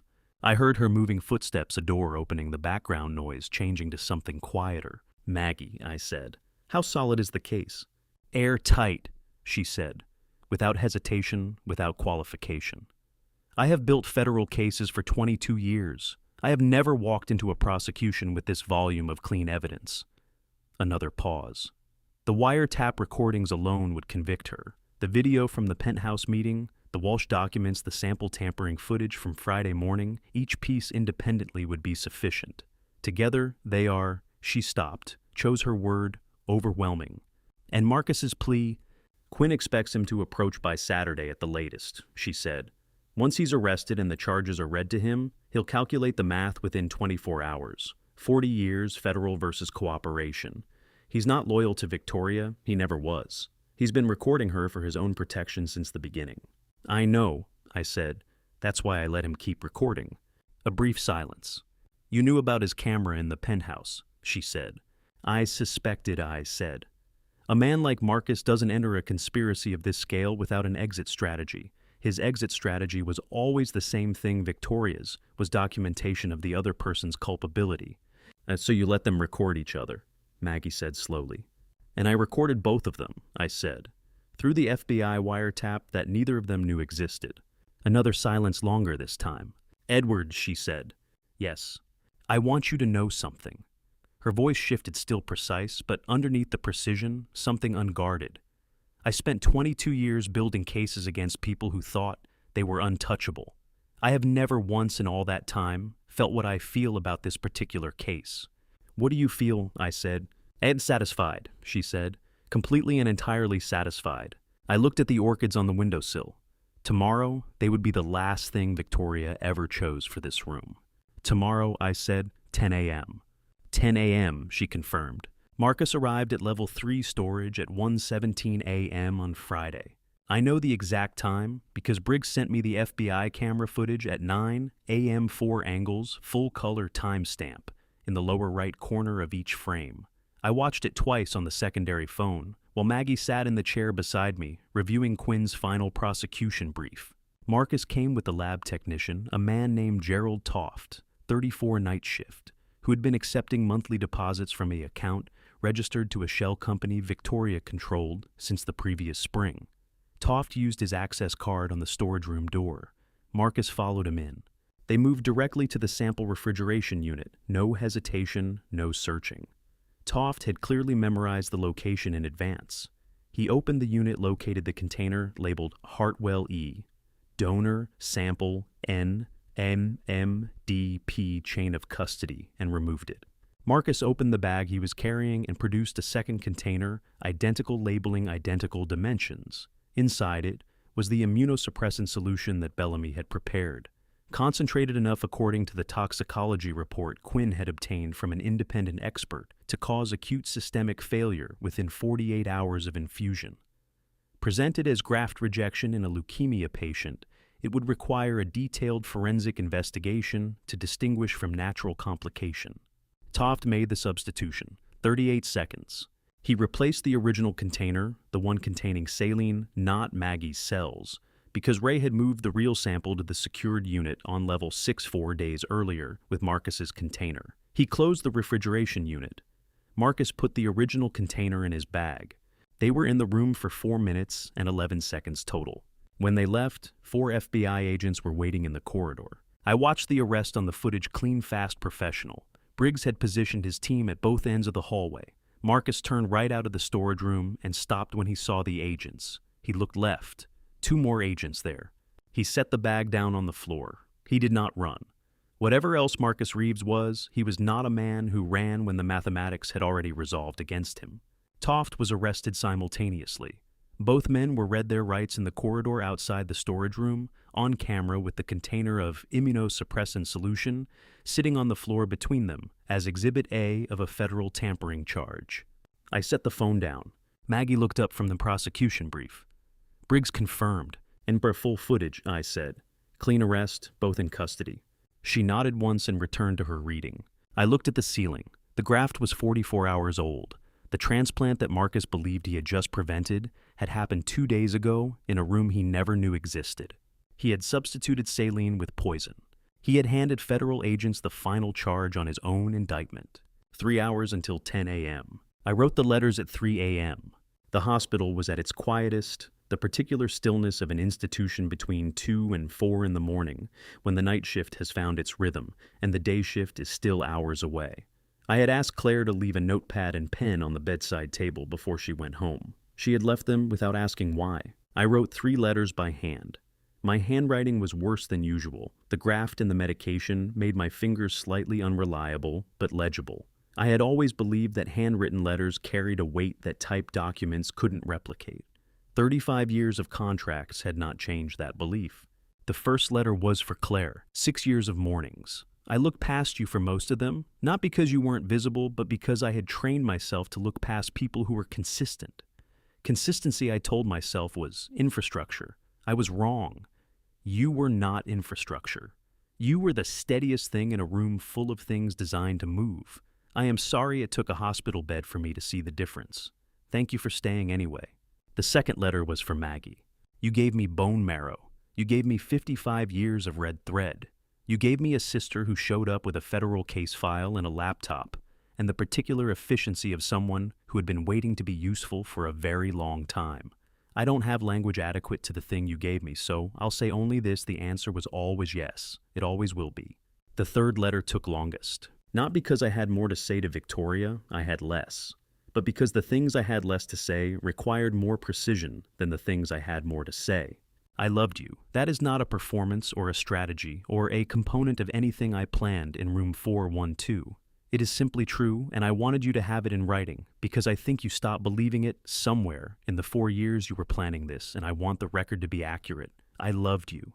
You chose something else. I understand the choosing, if not the choice. I grew up with nothing, and I know what the fear of returning to nothing can do to a person's decisions. I hope the years ahead give you something real to hold on to. I mean that without irony. Edward, I sealed all 3 letters and envelopes Claire had left with the notepad. Then I turned off the bedside lamp and lay in the dark. The graft was 46 hours old. Marcus was in federal custody. The IRS freeze order would activate in 7 hours. The board meeting was 11 hours away. I had done everything I could do from a hospital bed. I closed my eyes. For the first time in 6 weeks, I did not need to count anything. Friday arrived the way important days always do, without announcement, indistinguishable from any other morning until you remember what it contains.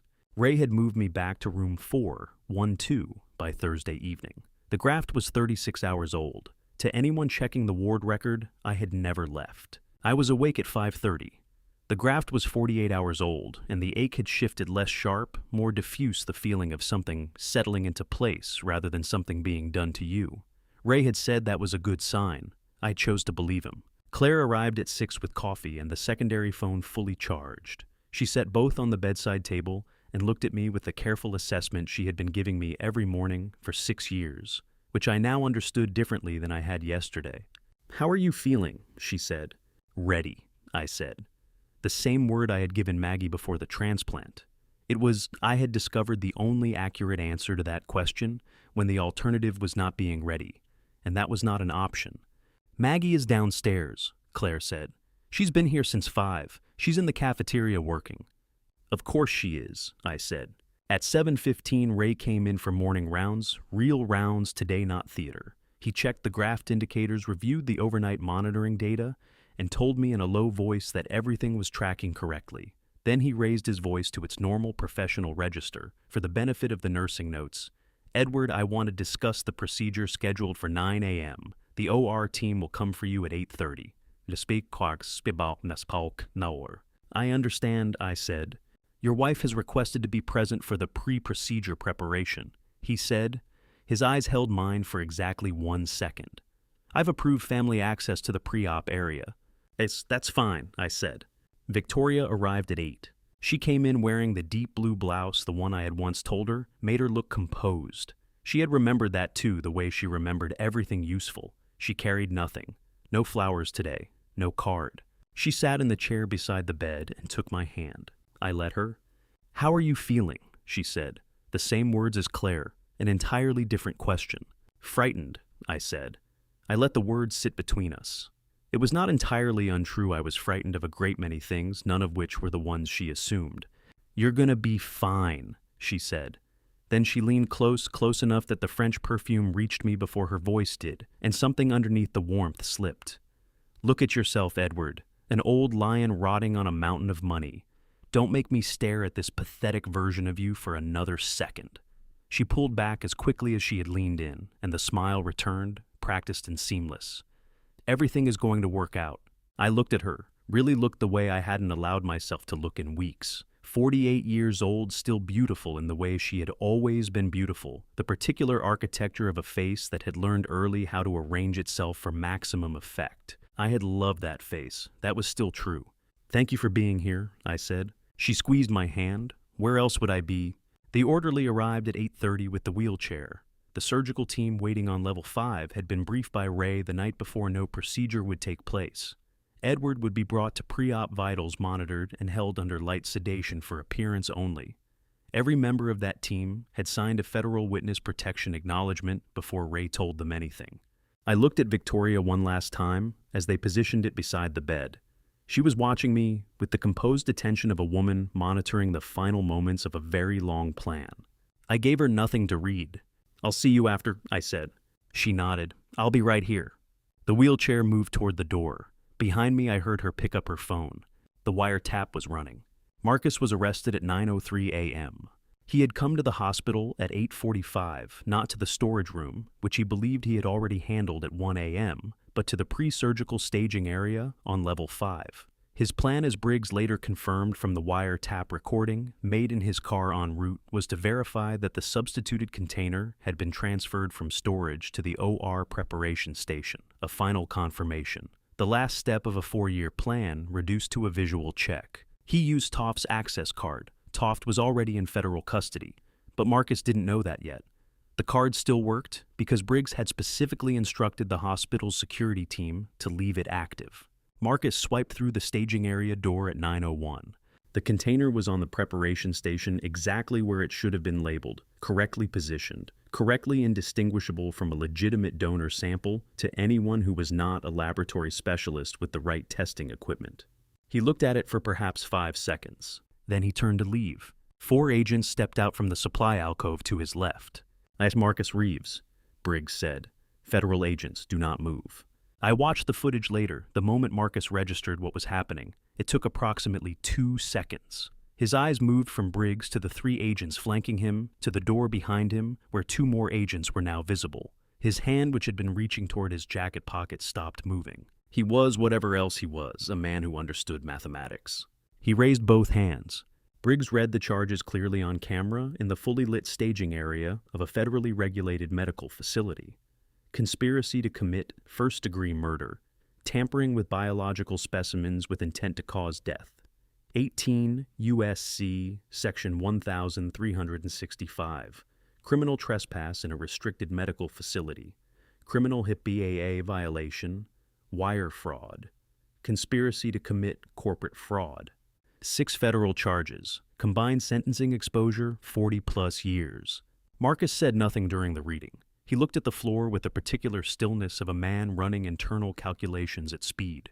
When Briggs finished, Marcus looked up. "I want to speak to a prosecutor," he said. "Not a defense attorney, a prosecutor. I have something to offer." Briggs looked at him for a moment. "You'll get that opportunity."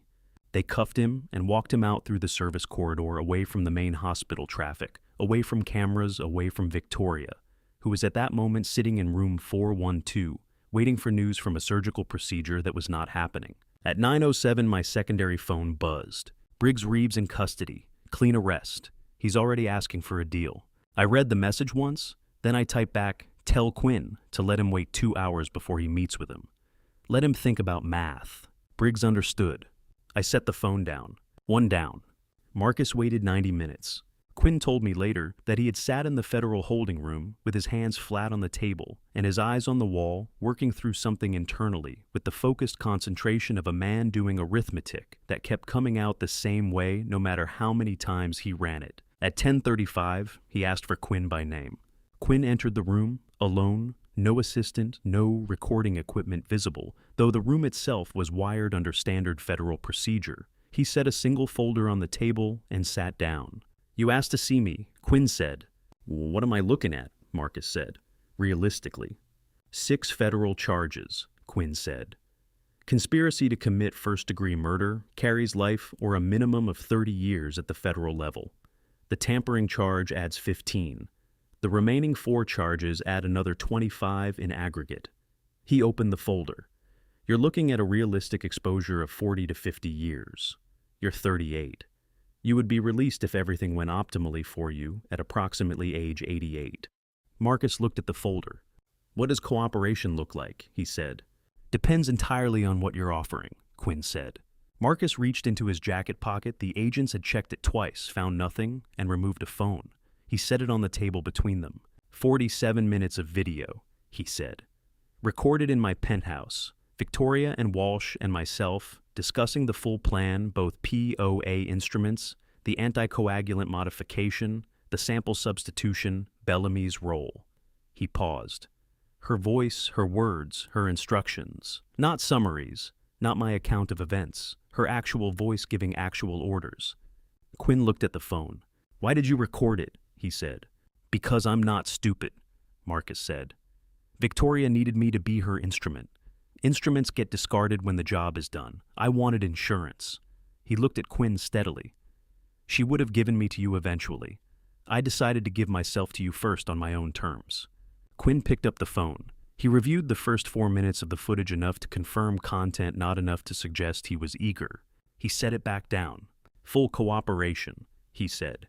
"Complete testimony. Every communication, every meeting, every instruction Victoria gave you. Written and verbal, grand jury and trial." He paused. "In exchange, the first-degree murder conspiracy charge is reduced to accessory to attempted murder. Sentencing recommendation of 8 to 12 years under federal guidelines. Possibility of parole consideration at 6. Marcus looked at the table. 8 years, he said. Against 50, Quinn said. You do the math. A silence. I've been doing the math since 9 a.m., Marcus said. He pushed the phone across the table. You have a deal. At 11:15, Maggie called me. Marcus took the plea, she said. Quinn has the video. I closed my eyes. Is it enough? I said. It was always enough, she said. Now it's overwhelming. Before I show you the moment, Victoria finally came face to face with everything she never saw coming. Comment I'm here below. I want to know who stayed for this part. Quick note, some details in this story are fictional, shaped for narrative purposes. If you'd rather step away now, this is your moment, otherwise stay close. What happens next changes everything. Briggs came in at 10:35 with 2 agents. He crossed the room, without hurry, the measured pace of a man who has arrived at the conclusion of something and intends to handle it with the professionalism the moment requires. He acknowledged me with a brief nod. He acknowledged Maggie. He looked at Victoria. Victoria Hartwell, he said. I'm placing you under arrest. He read the charges clearly, and without inflection, the way federal agents read charges not for drama, but for legal precision, because every word spoken in this moment was part of the record. Conspiracy to commit first-degree murder, corporate fraud, document forgery, wire fraud under 18 U.S.C. Section 1343, criminal HIP AA violation, embezzlement of corporate assets. 6 charges. The combined federal sentencing recommendation, as Quinn had calculated it, was 20 to 25 years. Victoria stood still throughout the reading. Her hands were at her sides. Her posture remained what it had always been, composed upright, the bearing of a woman who had decided long ago that how she appeared was something she could always control, even when everything else was gone. When Briggs finished, she extended her wrists. One of the agents stepped forward with the handcuffs. The sound they made closing was very small in the quiet room. Briggs touched her arm not unkindly and moved her toward the door. The 2 agents followed. At the threshold, Victoria stopped. She turned and looked at me across the room. I was standing beside the window, one hand on the sill, the Houston skyline, visible behind me in the flat Friday light. She looked at me for a long moment. You won, she said. Her voice was low, not bitter, simply accurate. The statement of a woman who respected the outcome even if she could not accept it. I looked at her. There were things I could have said. I had written some of them in a letter at 3 a.m. and sealed them in an envelope that was sitting in the drawer of the bedside table. But this was not the moment for those things. This moment belonged to the record, and the record did not need anything from me. I didn't want to win, I said. I wanted to survive. She looked at me for one more second, then she turned and walked through the door. I listened to the sound of her heels on the corridor tile, triple tap, paused the rhythm I had memorized in the first year of our marriage until the elevator took it away. The room was very quiet. Maggie came and stood beside me at the window. Claire stood near the door. Ray appeared in the doorway, a moment later read the room, and stayed where he was. It's done, Maggie said. I looked at the orchids on the windowsill. White, cold, perfect. Yes, I said, it's done. The lobby of Houston Methodist at 10 a.m. was the particular controlled chaos of a Friday morning, visitors arriving, staff, changing shifts, the information, desk managing 3 conversations simultaneously. Victoria was not in the lobby. She was in room 412, waiting for news from an OR that contained no surgery, monitoring a procedure that had already happened 48 hours ago, in a room she didn't know existed. The wiretap had logged her making 2 calls in the past hour. One to Marcus, which went unanswered, one to a number Briggs identified as Bellamy's office line, which also went unanswered. I watched her on the room camera from the pre-op area where I had been taken for appearance's sake. She was sitting in the chair beside my empty bed phone in her lap, her composure beginning to show the first hairline fractures of a woman whose plan is not returning her calls. At 10:04, Maggie walked into the lobby. She wore the gray blazer, the IRS lanyard, the leather document case. She crossed directly to the elevator and took it to the 12th floor. She knocked on room 412 at 10:09. Victoria looked up, a stranger in a government lanyard. Her expression reorganized itself into polite inquiry. Mrs. Hartwell, Maggie said. She stepped inside and closed the door. I'm Margaret Hartwell, Special Counsel IRS Criminal Investigation Division. She produced her credentials and held them long enough for Victoria to read them fully. "I have a matter that requires your immediate attention." Victoria looked at the credentials, then at the name. "Hartwell," she said carefully. "That's correct," Maggie said. Victoria's expression shifted a fraction, only the movement of someone locating an inconsistency they had not prepared for. Edward had never mentioned a sister. In 18 years, not once. She had assumed there was no one. That had been one of the foundations of the plan, that he was in, the ways that mattered alone. He had not been alone. He simply hadn't known it yet. She opened the document case and removed a single document. The freeze order IRS-200-HOU-01474 pages. Signed by a federal magistrate at 9:58 a.m. She set it on the bedside table in front of Victoria. "Effective as of 10 a.m. this morning, all assets held in your name, personal accounts, corporate vehicles, and affiliated shell entities are frozen pending criminal investigation." Victoria looked at the document. She did not touch it. "On what basis?" she said. Her voice was entirely steady. The performance was still running. "Wire fraud, embezzlement of corporate assets, and conspiracy charges," Maggie said. "The investigation covers 43 transactions totaling $42 million over 4 years, plus a wire transfer of $200,000 made to a corporate attorney on Monday of this week." A silence. "You said your name is Hartwell," Victoria said. "Yes." "Are you related to—" "Edward Hartwell is my brother," Maggie said. "I've been investigating the financial irregularities in his company for 14 months. I was not aware of the personal connection until recently." She paused. "That connection does not affect the validity of the investigation or the freeze order. Both were reviewed and approved by independent federal oversight. Victoria looked at the document, at Maggie, at the door. "I need to call my attorney," she said. "Of course," Maggie said pleasantly. "You have that right." She did not move from where she was standing. I stood up from the wheelchair at 10:17. Slowly, deliberately. Without assistance, I had told the orderly before we left the pre-op area that I would not need him for what came next. He had looked uncertain. I had looked at him until the uncertainty resolved into compliance. The corridor outside, room 412, was quiet. Maggie had texted me 2 minutes earlier. "She's inside, reading the freeze order. Come now." I walked to the door and opened it. Victoria was standing beside the bed with the freeze order in her hand and her phone pressed to her ear. She turned when the door opened. She saw me upright, moving without assistance, wearing the hospital gown, but standing with the posture of a man who had never been as diminished as she believed. She lowered the phone. The call she had been making went to voicemail. "Edward," she said. The word came out differently than it ever had before. Not warm, not performed, just the sound of a name leaving a mouth that had run out of context for it. I crossed the room and stood beside Maggie. Victoria looked from me to my sister and back again. I watched her assemble the picture, the shared jaw, the gray-green eyes, the particular way we both held ourselves when we were certain of something. "Yet you were never in the OR," she said. "No," I said. "Ate the transplant." "Wednesday night," I said. 48 hours ago. Full documentation, NMDP filing chain of custody. Everything legal and complete." I paused. "The procedure this morning was theater, designed specifically to give Marcus a reason to be in the staging area with the substituted container." She looked at the freeze order in her hand. "The poema," she said. "It's void," I said. "Page 34, subsection G. Walsh embedded the clause at my instruction. The document you filed at the board meeting yesterday had no legal effect from the moment it was signed." "Walsh," she said. "Not a question, a calculation completing itself." "Walsh cooperated fully," I said.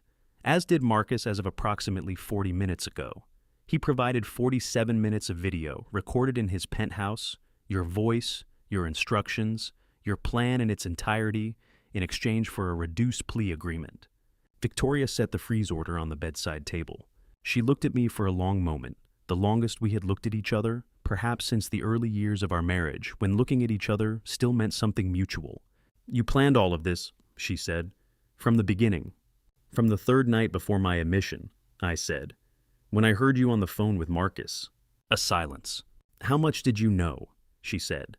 "Enough," I said, and then Maggie knew the rest. Victoria looked at my sister, at the IRS lanyard, at the freeze order on the table. "You were never dying," she said to me. "I was always dying," I said. "I simply refused to do it on your schedule." Claire was in the hallway with her phone. She had been there since 10:05, positioned near the nurse's station, with the particular invisibility she had perfected over 6 years present, but unremarkable the kind of person a room full of people looks past without deciding to. She was not invisible today. Today she was the last component of a mechanism that had been assembling itself for 6 weeks. Maggie stepped into the hallway at 10:23, leaving me alone with Victoria for the 90 seconds the next step required. She looked at Claire and nodded once. She walked back into room 412 and stood near the door, her phone in her hand, not filming, not broadcasting, simply present. A witness. The last person in the room who had been there from the very beginning. Maggie returned 30 seconds later. She stood beside the door. Maggie stepped forward and set a single document on the bedside table beside the freeze order. "This is a signed authorization from the U.S. Attorney's Office approved at 9:40 a.m. this morning. A federal judge reviewed and approved public disclosure of the wiretap recordings on grounds of public interest under 18 U.S.C. Section 2518, subsection 8DE. Everything you are about to hear is already part of the federal public record." Victoria looked at the document, then at Maggie. "What happens next?" she said. "You hear yourself," Maggie said. Victoria looked at her. "What happens next?" Claire raised her phone. The recording began playing through the room's speaker, the wiretap audio from Wednesday evening. Victoria's voice in her car, clear and unambiguous. "I've been patient for 4 years, Marcus. I married a man who built everything from nothing and kept every piece of it locked inside his own hands." Then the penthouse recording Marcus's video, the 47 minutes that were now federal evidence, opened at the section where Victoria had looked at Walsh across the table and said, "Move forward," with the flat composure of someone ordering a routine task.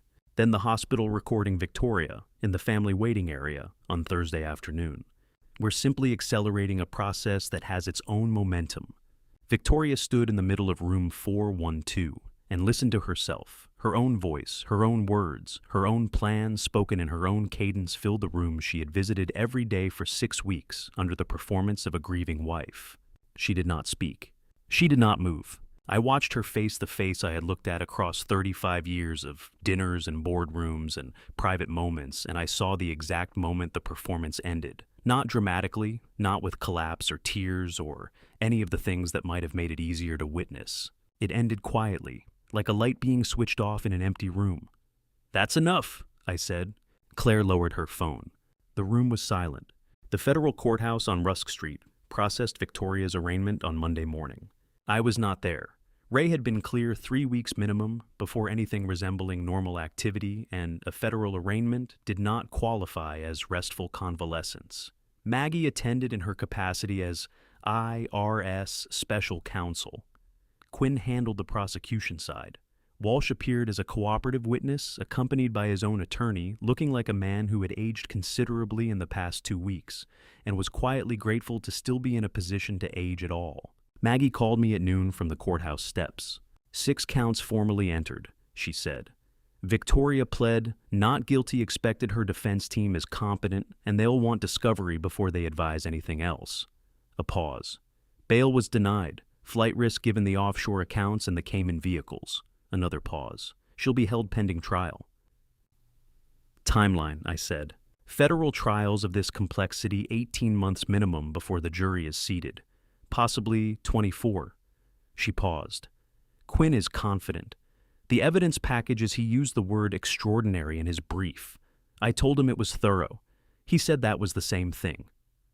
It's not the same thing, I said. And no, she agreed, but I let him have it. I heard her moving footsteps on stone, the ambient noise of a downtown street replacing the courthouse acoustics. Walsh, I said. Conditional immunity confirmed this morning, she said. Full cooperation documented federal prosecutor's written acknowledgement on record. No custodial sentence 2 years, probation mandatory restitution of the $200,000, and permanent disbarment filed with the Texas State Bar. She paused. He's finished in law, but he won't serve time. A pause. He asked me to tell you something. What? That he's sorry, she said. His word, Not a legal statement, not for the record, just sorry. I looked at the window of my hospital room. The Houston skyline, the same view I had been watching for 6 weeks, looked different today in a way I couldn't entirely account for. Tell him I received it, I said. Bellamy, she continued. Arrested Friday afternoon as planned. Separate prosecution, conspiracy, and falsification of medical records. He's cooperating fully. His attorney negotiated a plea within 48 hours. A pause. He's not an evil man. He's a weak one, which in some ways is worse. Ellen Toft, I said, the technician, pled guilty this morning to criminal HIPAA violation and criminal trespass. 18 months possibility of parole at 12. She paused. He has 2 children, Edward. I want you to know I considered that in the recommendation. I said nothing for a moment. Then Maggie, I said. Yes. Thank you, I said, for all of it. The case, the testimony, the all of it. A brief silence. I didn't do it for thanks, she said. And I know, I said. That's why I'm giving it. She was quiet for a moment. Then, get some rest. I'll be there at 6 with dinner that isn't hospital food. What kind? The kind from the place on Westheimer that you've been talking about for 3 days, she said, and she hung up. I returned to Golden Grill headquarters 6 weeks after Friday. Ray had cleared me for limited activity 2 hours, maximum no stares, nothing that qualified as stress. I had agreed to these terms in the specific way I agreed to, most terms I intended to interpret generously. The building was the same, 38 floors of glass and steel in downtown Houston, the Hartwell name on the exterior in the sans serif font. I had chosen myself in 1994 because it looked permanent without looking arrogant. I had stood on the sidewalk below it the morning it was installed and thought this is something that will outlast me. I still believed that. The circumstances that had made it feel uncertain for 6 weeks were resolved. Richard Vance met me in the lobby and rode the elevator with me to 38. He said very little. Richard had always understood that some moments required presence rather than conversation, which was one of the reasons he had been on my board for 20 years. The conference room was full, 7 board members, the legal team, the communications director, Claire sitting at the far end of the table with her laptop open and her expression carrying the particular composure of someone who had been here through everything and was now watching the aftermath with quiet satisfaction. I sat at the head of the table. Thank you for coming, I said. I'll be brief. I presented 3 resolutions. The first, my transition from active chairman and CEO to chairman emeritus effective immediately.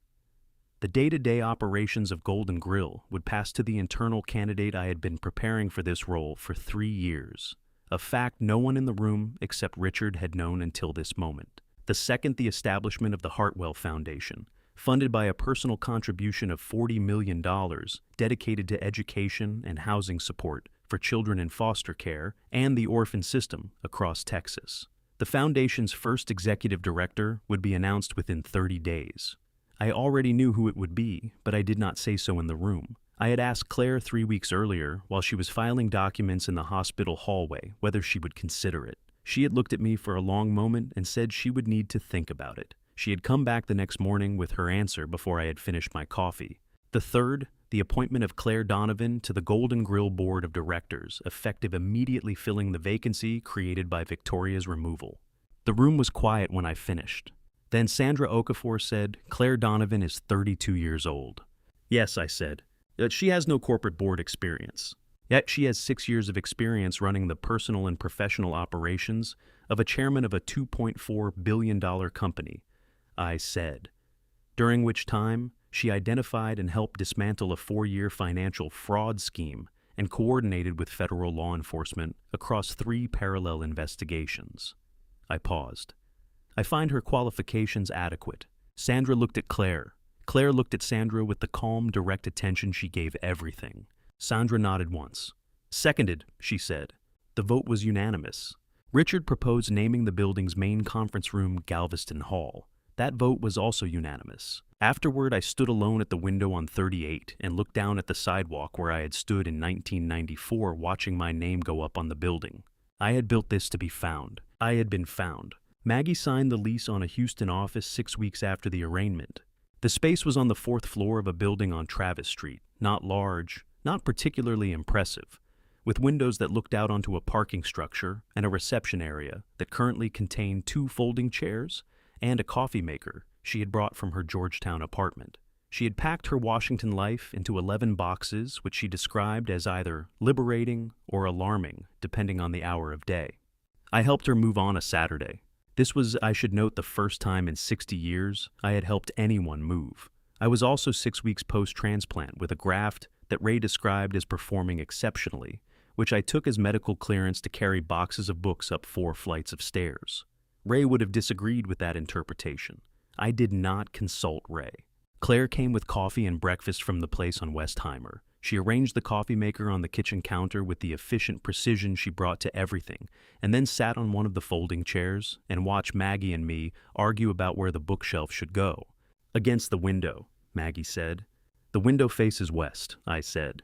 "Afternoon sun will damage the spines." "I'm aware of how sun damage works, Edward." "Then you know the bookshelf should go on the interior wall." "The interior wall is where the desk goes." "The desk can go anywhere." "The desk goes on the interior wall," she said, with the flat finality of someone who has been practicing law for 22 years and has stopped entertaining counter-arguments that don't come with case citations. I put the bookshelf against the interior wall. She put the desk by the window. Claire said nothing. She was smiling at her coffee cup in the way she smiled when she found something genuinely funny but had decided not to say so. We worked until 2 in the afternoon, unpacking boxes, assembling furniture that had been shipped from Washington, locating the Ethernet cable that turned out to be in the box labeled kitchen, for reasons Maggie declined to explain. At some point, we stopped working and simply sat Maggie on the floor with her back against the bookshelf.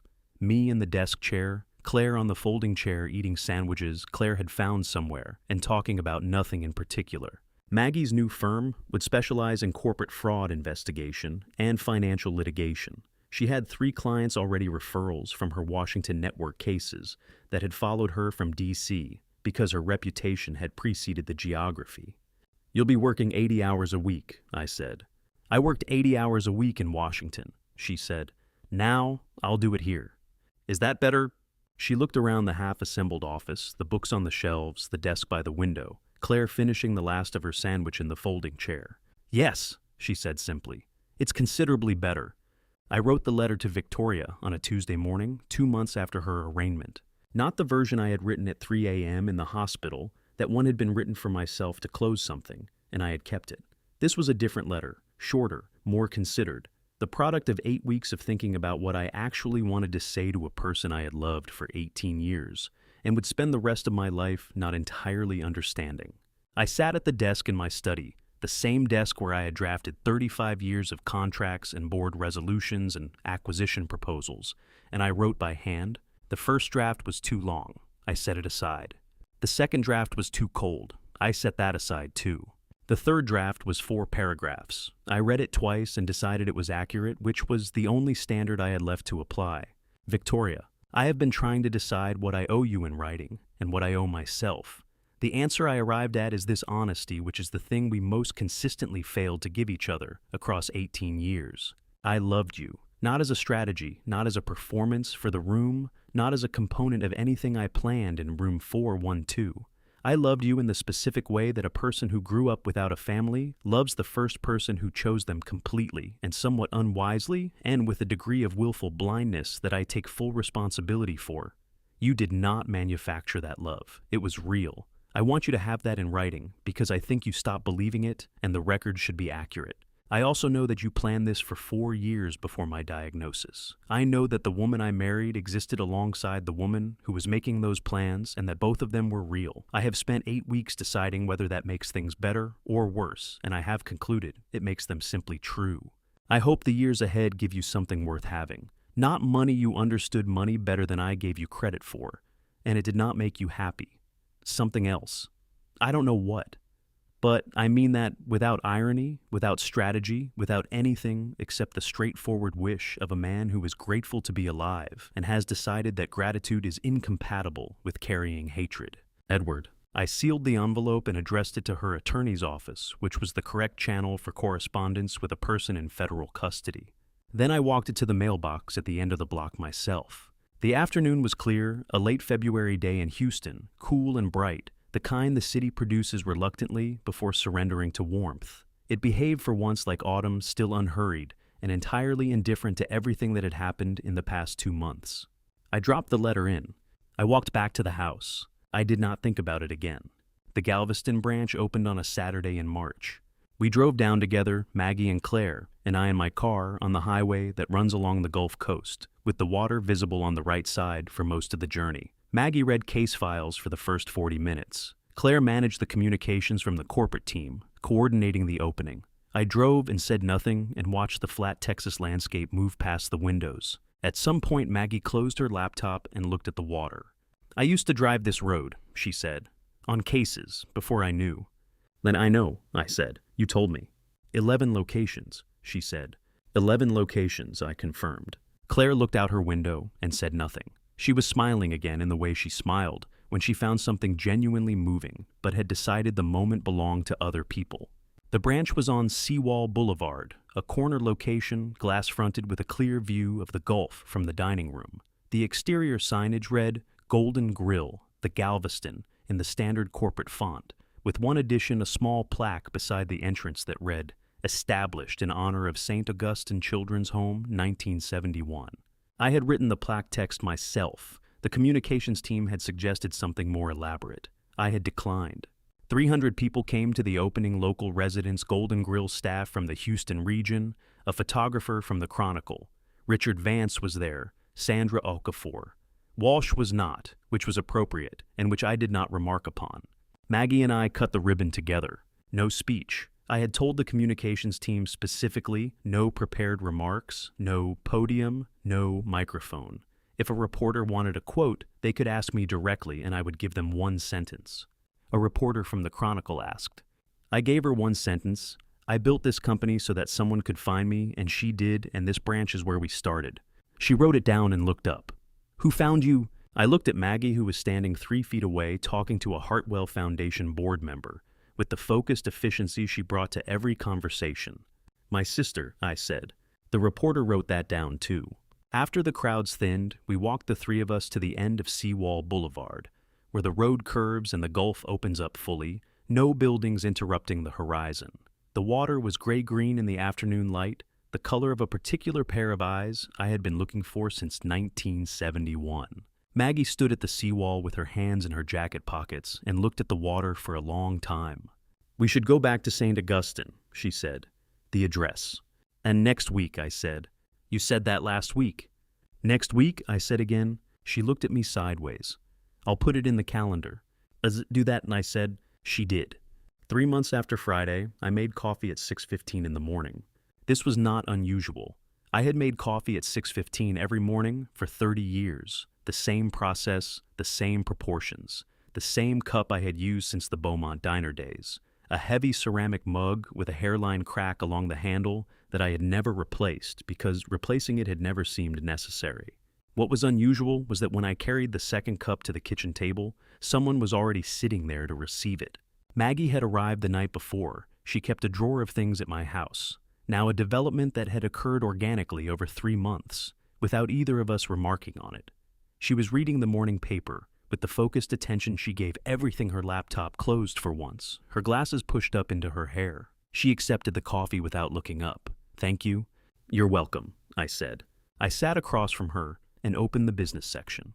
We read in silence for 7 minutes, the particular comfortable silence of people who have established a rhythm together and no longer need to fill it. Claire arrived at 7 with a box of muffins from the bakery on the corner. She had been doing this on Saturdays for 3 months, which had begun as a professional habit and had become something else without announcement. She set the box on the table, poured her own coffee, and sat in the third chair. Maggie looked up from the paper.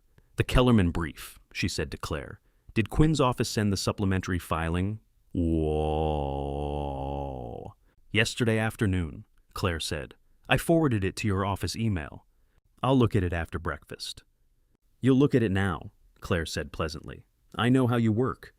Maggie looked at her over her coffee cup. You've been spending too much time with your... She stopped, reorganized. You've absorbed some of Edward's habits.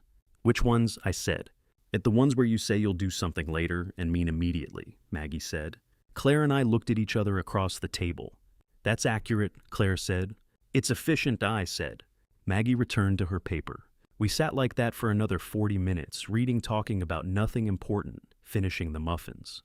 The morning light came through the kitchen window in the flat horizontal way of early Texas sun, landing across the table in a stripe that moved slowly as the hour progressed. At some point, I set my paper down and looked at the two of them, Maggie with her glasses still pushed into her hair, Claire making notes in the margin of a document she had produced from her bag. And I thought about the 60 years that had preceded this kitchen table. The cot in St. Augustine, the group home in Houston, the strip mall in Beaumont with the hand-painted sign. All of it had been in service of something I couldn't have named then. I could name it now. The Hartwell Foundation opened its doors on the first Monday of April. The building was on the west side of Houston, a converted warehouse transformed into something that felt both purposeful and welcoming. I had written that word specifically in the architect's brief welcoming. I remembered what it felt like to be a child, in a building that felt only purposeful. The architect had understood. She had delivered exactly that. 12 children arrived on the first day. Ages 5 through 10, each referred through the Texas foster system. They came in carrying the particular careful stillness of children who have learned not to expect too much from new places, that specific economy of hope that develops when hope has been extended and withdrawn enough times that rationing it becomes instinct. I knew that stillness. I had worn it myself for years in buildings not unlike this one.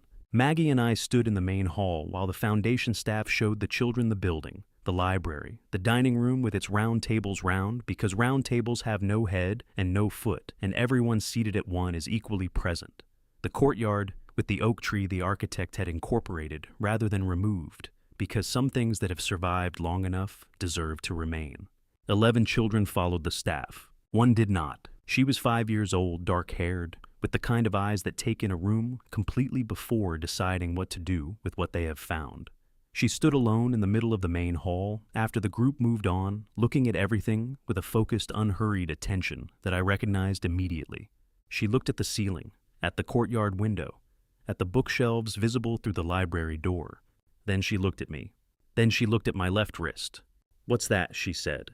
I looked down at the red thread, the one I had tied for myself 7 months ago, faded now from bright red to something softer, the color of things worn every day without being removed. I crouched to her level. "It's a way of remembering," I said, "that you belong somewhere." She considered this with the seriousness that 5-year-olds bring to things that matter to them, not skepticism, not performance, the genuine weight of a child deciding whether something is true. "Where do you belong?" she said. I looked up. Maggie was standing 6 feet away watching this exchange with the expression she used when something reached her that she hadn't prepared for. Her hands were in her jacket pockets. On her left wrist below the cuff, the 55-year-old thread caught the morning light pale, now nearly white, the knot still tight after all this time. "Here," I said. "I belong here." The girl looked at the thread a moment longer. Then she held out her left wrist, small, deliberate, the gesture of someone who has made a decision and intends to see it through. I reached into my jacket pocket. I had put the thread there that morning without fully understanding why a length of new red thread wound around 2 fingers tucked where I kept things I needed available. Standing here now, I understood it was not habit. It was intention that had arrived before the reason did. I tied it around her wrist, the same knot, the double loop with the tuck I had invented at 5 years old in a room that smelled of floor wax and salt air. The knot I had never taught to anyone because the only person who needed to recognize it had been wearing it for 55 years. She looked at the thread, turned her wrist once, looked at mine. Then she ran to catch the group, her dark hair disappearing around the corner of the hallway, the new red thread bright against her wrist. Maggie came and stood beside me. We watched the empty hallway together. "She didn't ask your name," Maggie said quietly. "No," I said. "She just held out her wrist." "Yes." A long moment passed between us, the kind that does not need to be filled. "It's same knot," Maggie said. I looked at her. "Same knot." She looked at her own wrist, at the thread that had survived a fire and 55 years and the long, careful distance between 2 people who had been looking for each other without knowing it. Then she looked down the hallway where the girl had gone. She looked at the girl's wrist until the hallway was empty. Then she looked at mine. Neither of us said anything. Some things do not need to be named to be understood. The sun was going down over Houston when I finally sat alone. Maggie had left at 5, a client call she had rescheduled twice already and could not reschedule a third time because Maggie did not reschedule things a third time. Claire had driven her to the office on Travis Street and stayed to help with the filing, which meant the house was quiet in the way it had not been quiet for 6 months. I sat on the back porch with a cup of coffee that had gone cold 20 minutes ago. The Houston skyline was changing color in the way it did at this hour, the steel towers catching the last flat light of the day and holding it briefly before releasing it. The sky moving through the particular sequence of oranges and grays that the Gulf Coast produces better than anywhere else I had ever been. I had watched this same sequence from the window of room 412 every evening for 6 weeks. It looked different from a porch. Everything looked different when you were no longer pretending to be dying. I turned my left wrist over and looked at the red thread. It was 6 months old now, the one I had tied for myself, the one Maggie had noticed on my first day in the hospital and recognized before she recognized anything else. The color had faded from bright red to something softer, rose adjacent the way things fade when they are worn every day without being removed. I had not removed it. Maggie's was 55 years old. The girl's was 6 hours old. I thought about chains of things the way one act extends forward through time and becomes something its origin could not have predicted. A 5-year-old boy pulling thread from his shirt, hem in a children's home on Avenue K in Galveston, not because he understood what he was doing, but because he had nothing else to give, and giving something felt necessary. 55 years of that thread, worn through a fire, through an adoption, through a law degree, and a career, and 22 years of federal cases arriving eventually at a hospital room in Houston, where it was recognized by the only person in the world who knew what the knot meant. And now, a girl of 5, with dark hair and careful eyes, wearing a new one, running down a hallway, in a foundation that had not existed 6 months ago, carrying forward something that had started before she was born. I had spent 60 years believing that the things you build are the evidence of who you are. The restaurants, the contracts, the company with its name on 38 floors of glass and steel. I had believed that making something permanent was the same as meaning something that you could construct your way out of the particular emptiness of a childhood without witnesses. I understood now that I had been right about the building and wrong about what it was for. I had not built Golden Grill to prove anything. I had built it so someone could find me. And the measure of everything I had built was not the $2.4 billion valuation, or the 340 locations, or the Hartwell name on the Houston skyline. The measure was Maggie at a Galveston seawall, looking at water, the color of her eyes, putting a case file in her bag, and saying next week about an address on Avenue K. The measure was Claire setting a coffee cup in front of a person at 6:15 in the morning for 6 years without being asked. The measure was a 5-year-old girl running down a hallway with a red thread on her wrist belonging somewhere for the first time. The coffee was completely cold. I drank the last of it anyway. Behind me, the house was quiet, the specific quiet of a house that has people in it regularly, now that has developed the accumulated warmth of a place where the same people return, where a drawer in the guest room contains someone's reading glasses and a phone charger and a novel with a bookmark 3/4 of the way through. I had not had a house like that before, not in 60 years. I looked at the skyline one last time as the light went completely. There are things that take 50 years to find, and when you find them, you understand that time was never the enemy, it was simply the distance between where you started and where you were always supposed to arrive. I had started in a building that burned down. I had arrived here, on this porch, in this quiet, with a cold cup of coffee and a red thread on my wrist, and the absolute certainty, the first absolute certainty of my life, that had nothing to do with strategy or planning, or the careful management of outcomes, that I was exactly where I belonged. I closed my eyes. The Gulf wind came in from the south, the way it always did at this hour. I let it. I am 60 years old. I built an empire and nearly lost everything, not to illness, but to 18 years of trusting the wrong person, while the right ones were waiting just outside the door. Here is what I learned. God does not waste people. He places them in your path at exactly the right moment. Not the moment you want, but the moment you are ready. Maggie was always mine. I simply had to survive long enough to find her. Do not do what I did. Do not confuse comfort with love. Do not put your name on buildings and forget to build a home inside your own life. And never, never wait 50 years to walk through a door that was never locked. The greatest lesson this story gave me achievement is not belonging. A man can own 300 restaurants and still eat alone. Family is not blood. Family is who ties the knot and keeps it. Trust the thread, even when you cannot see where it leads. If this story touched something in you, share it, leave a comment, and subscribe so you never miss what comes next. Your support keeps these stories alive. Thank you for staying until the very last word. It means everything. The stories ahead contain fictional elements built for reflection and growth. If that's not right for you today, choose what serves your soul. No judgment, only respect.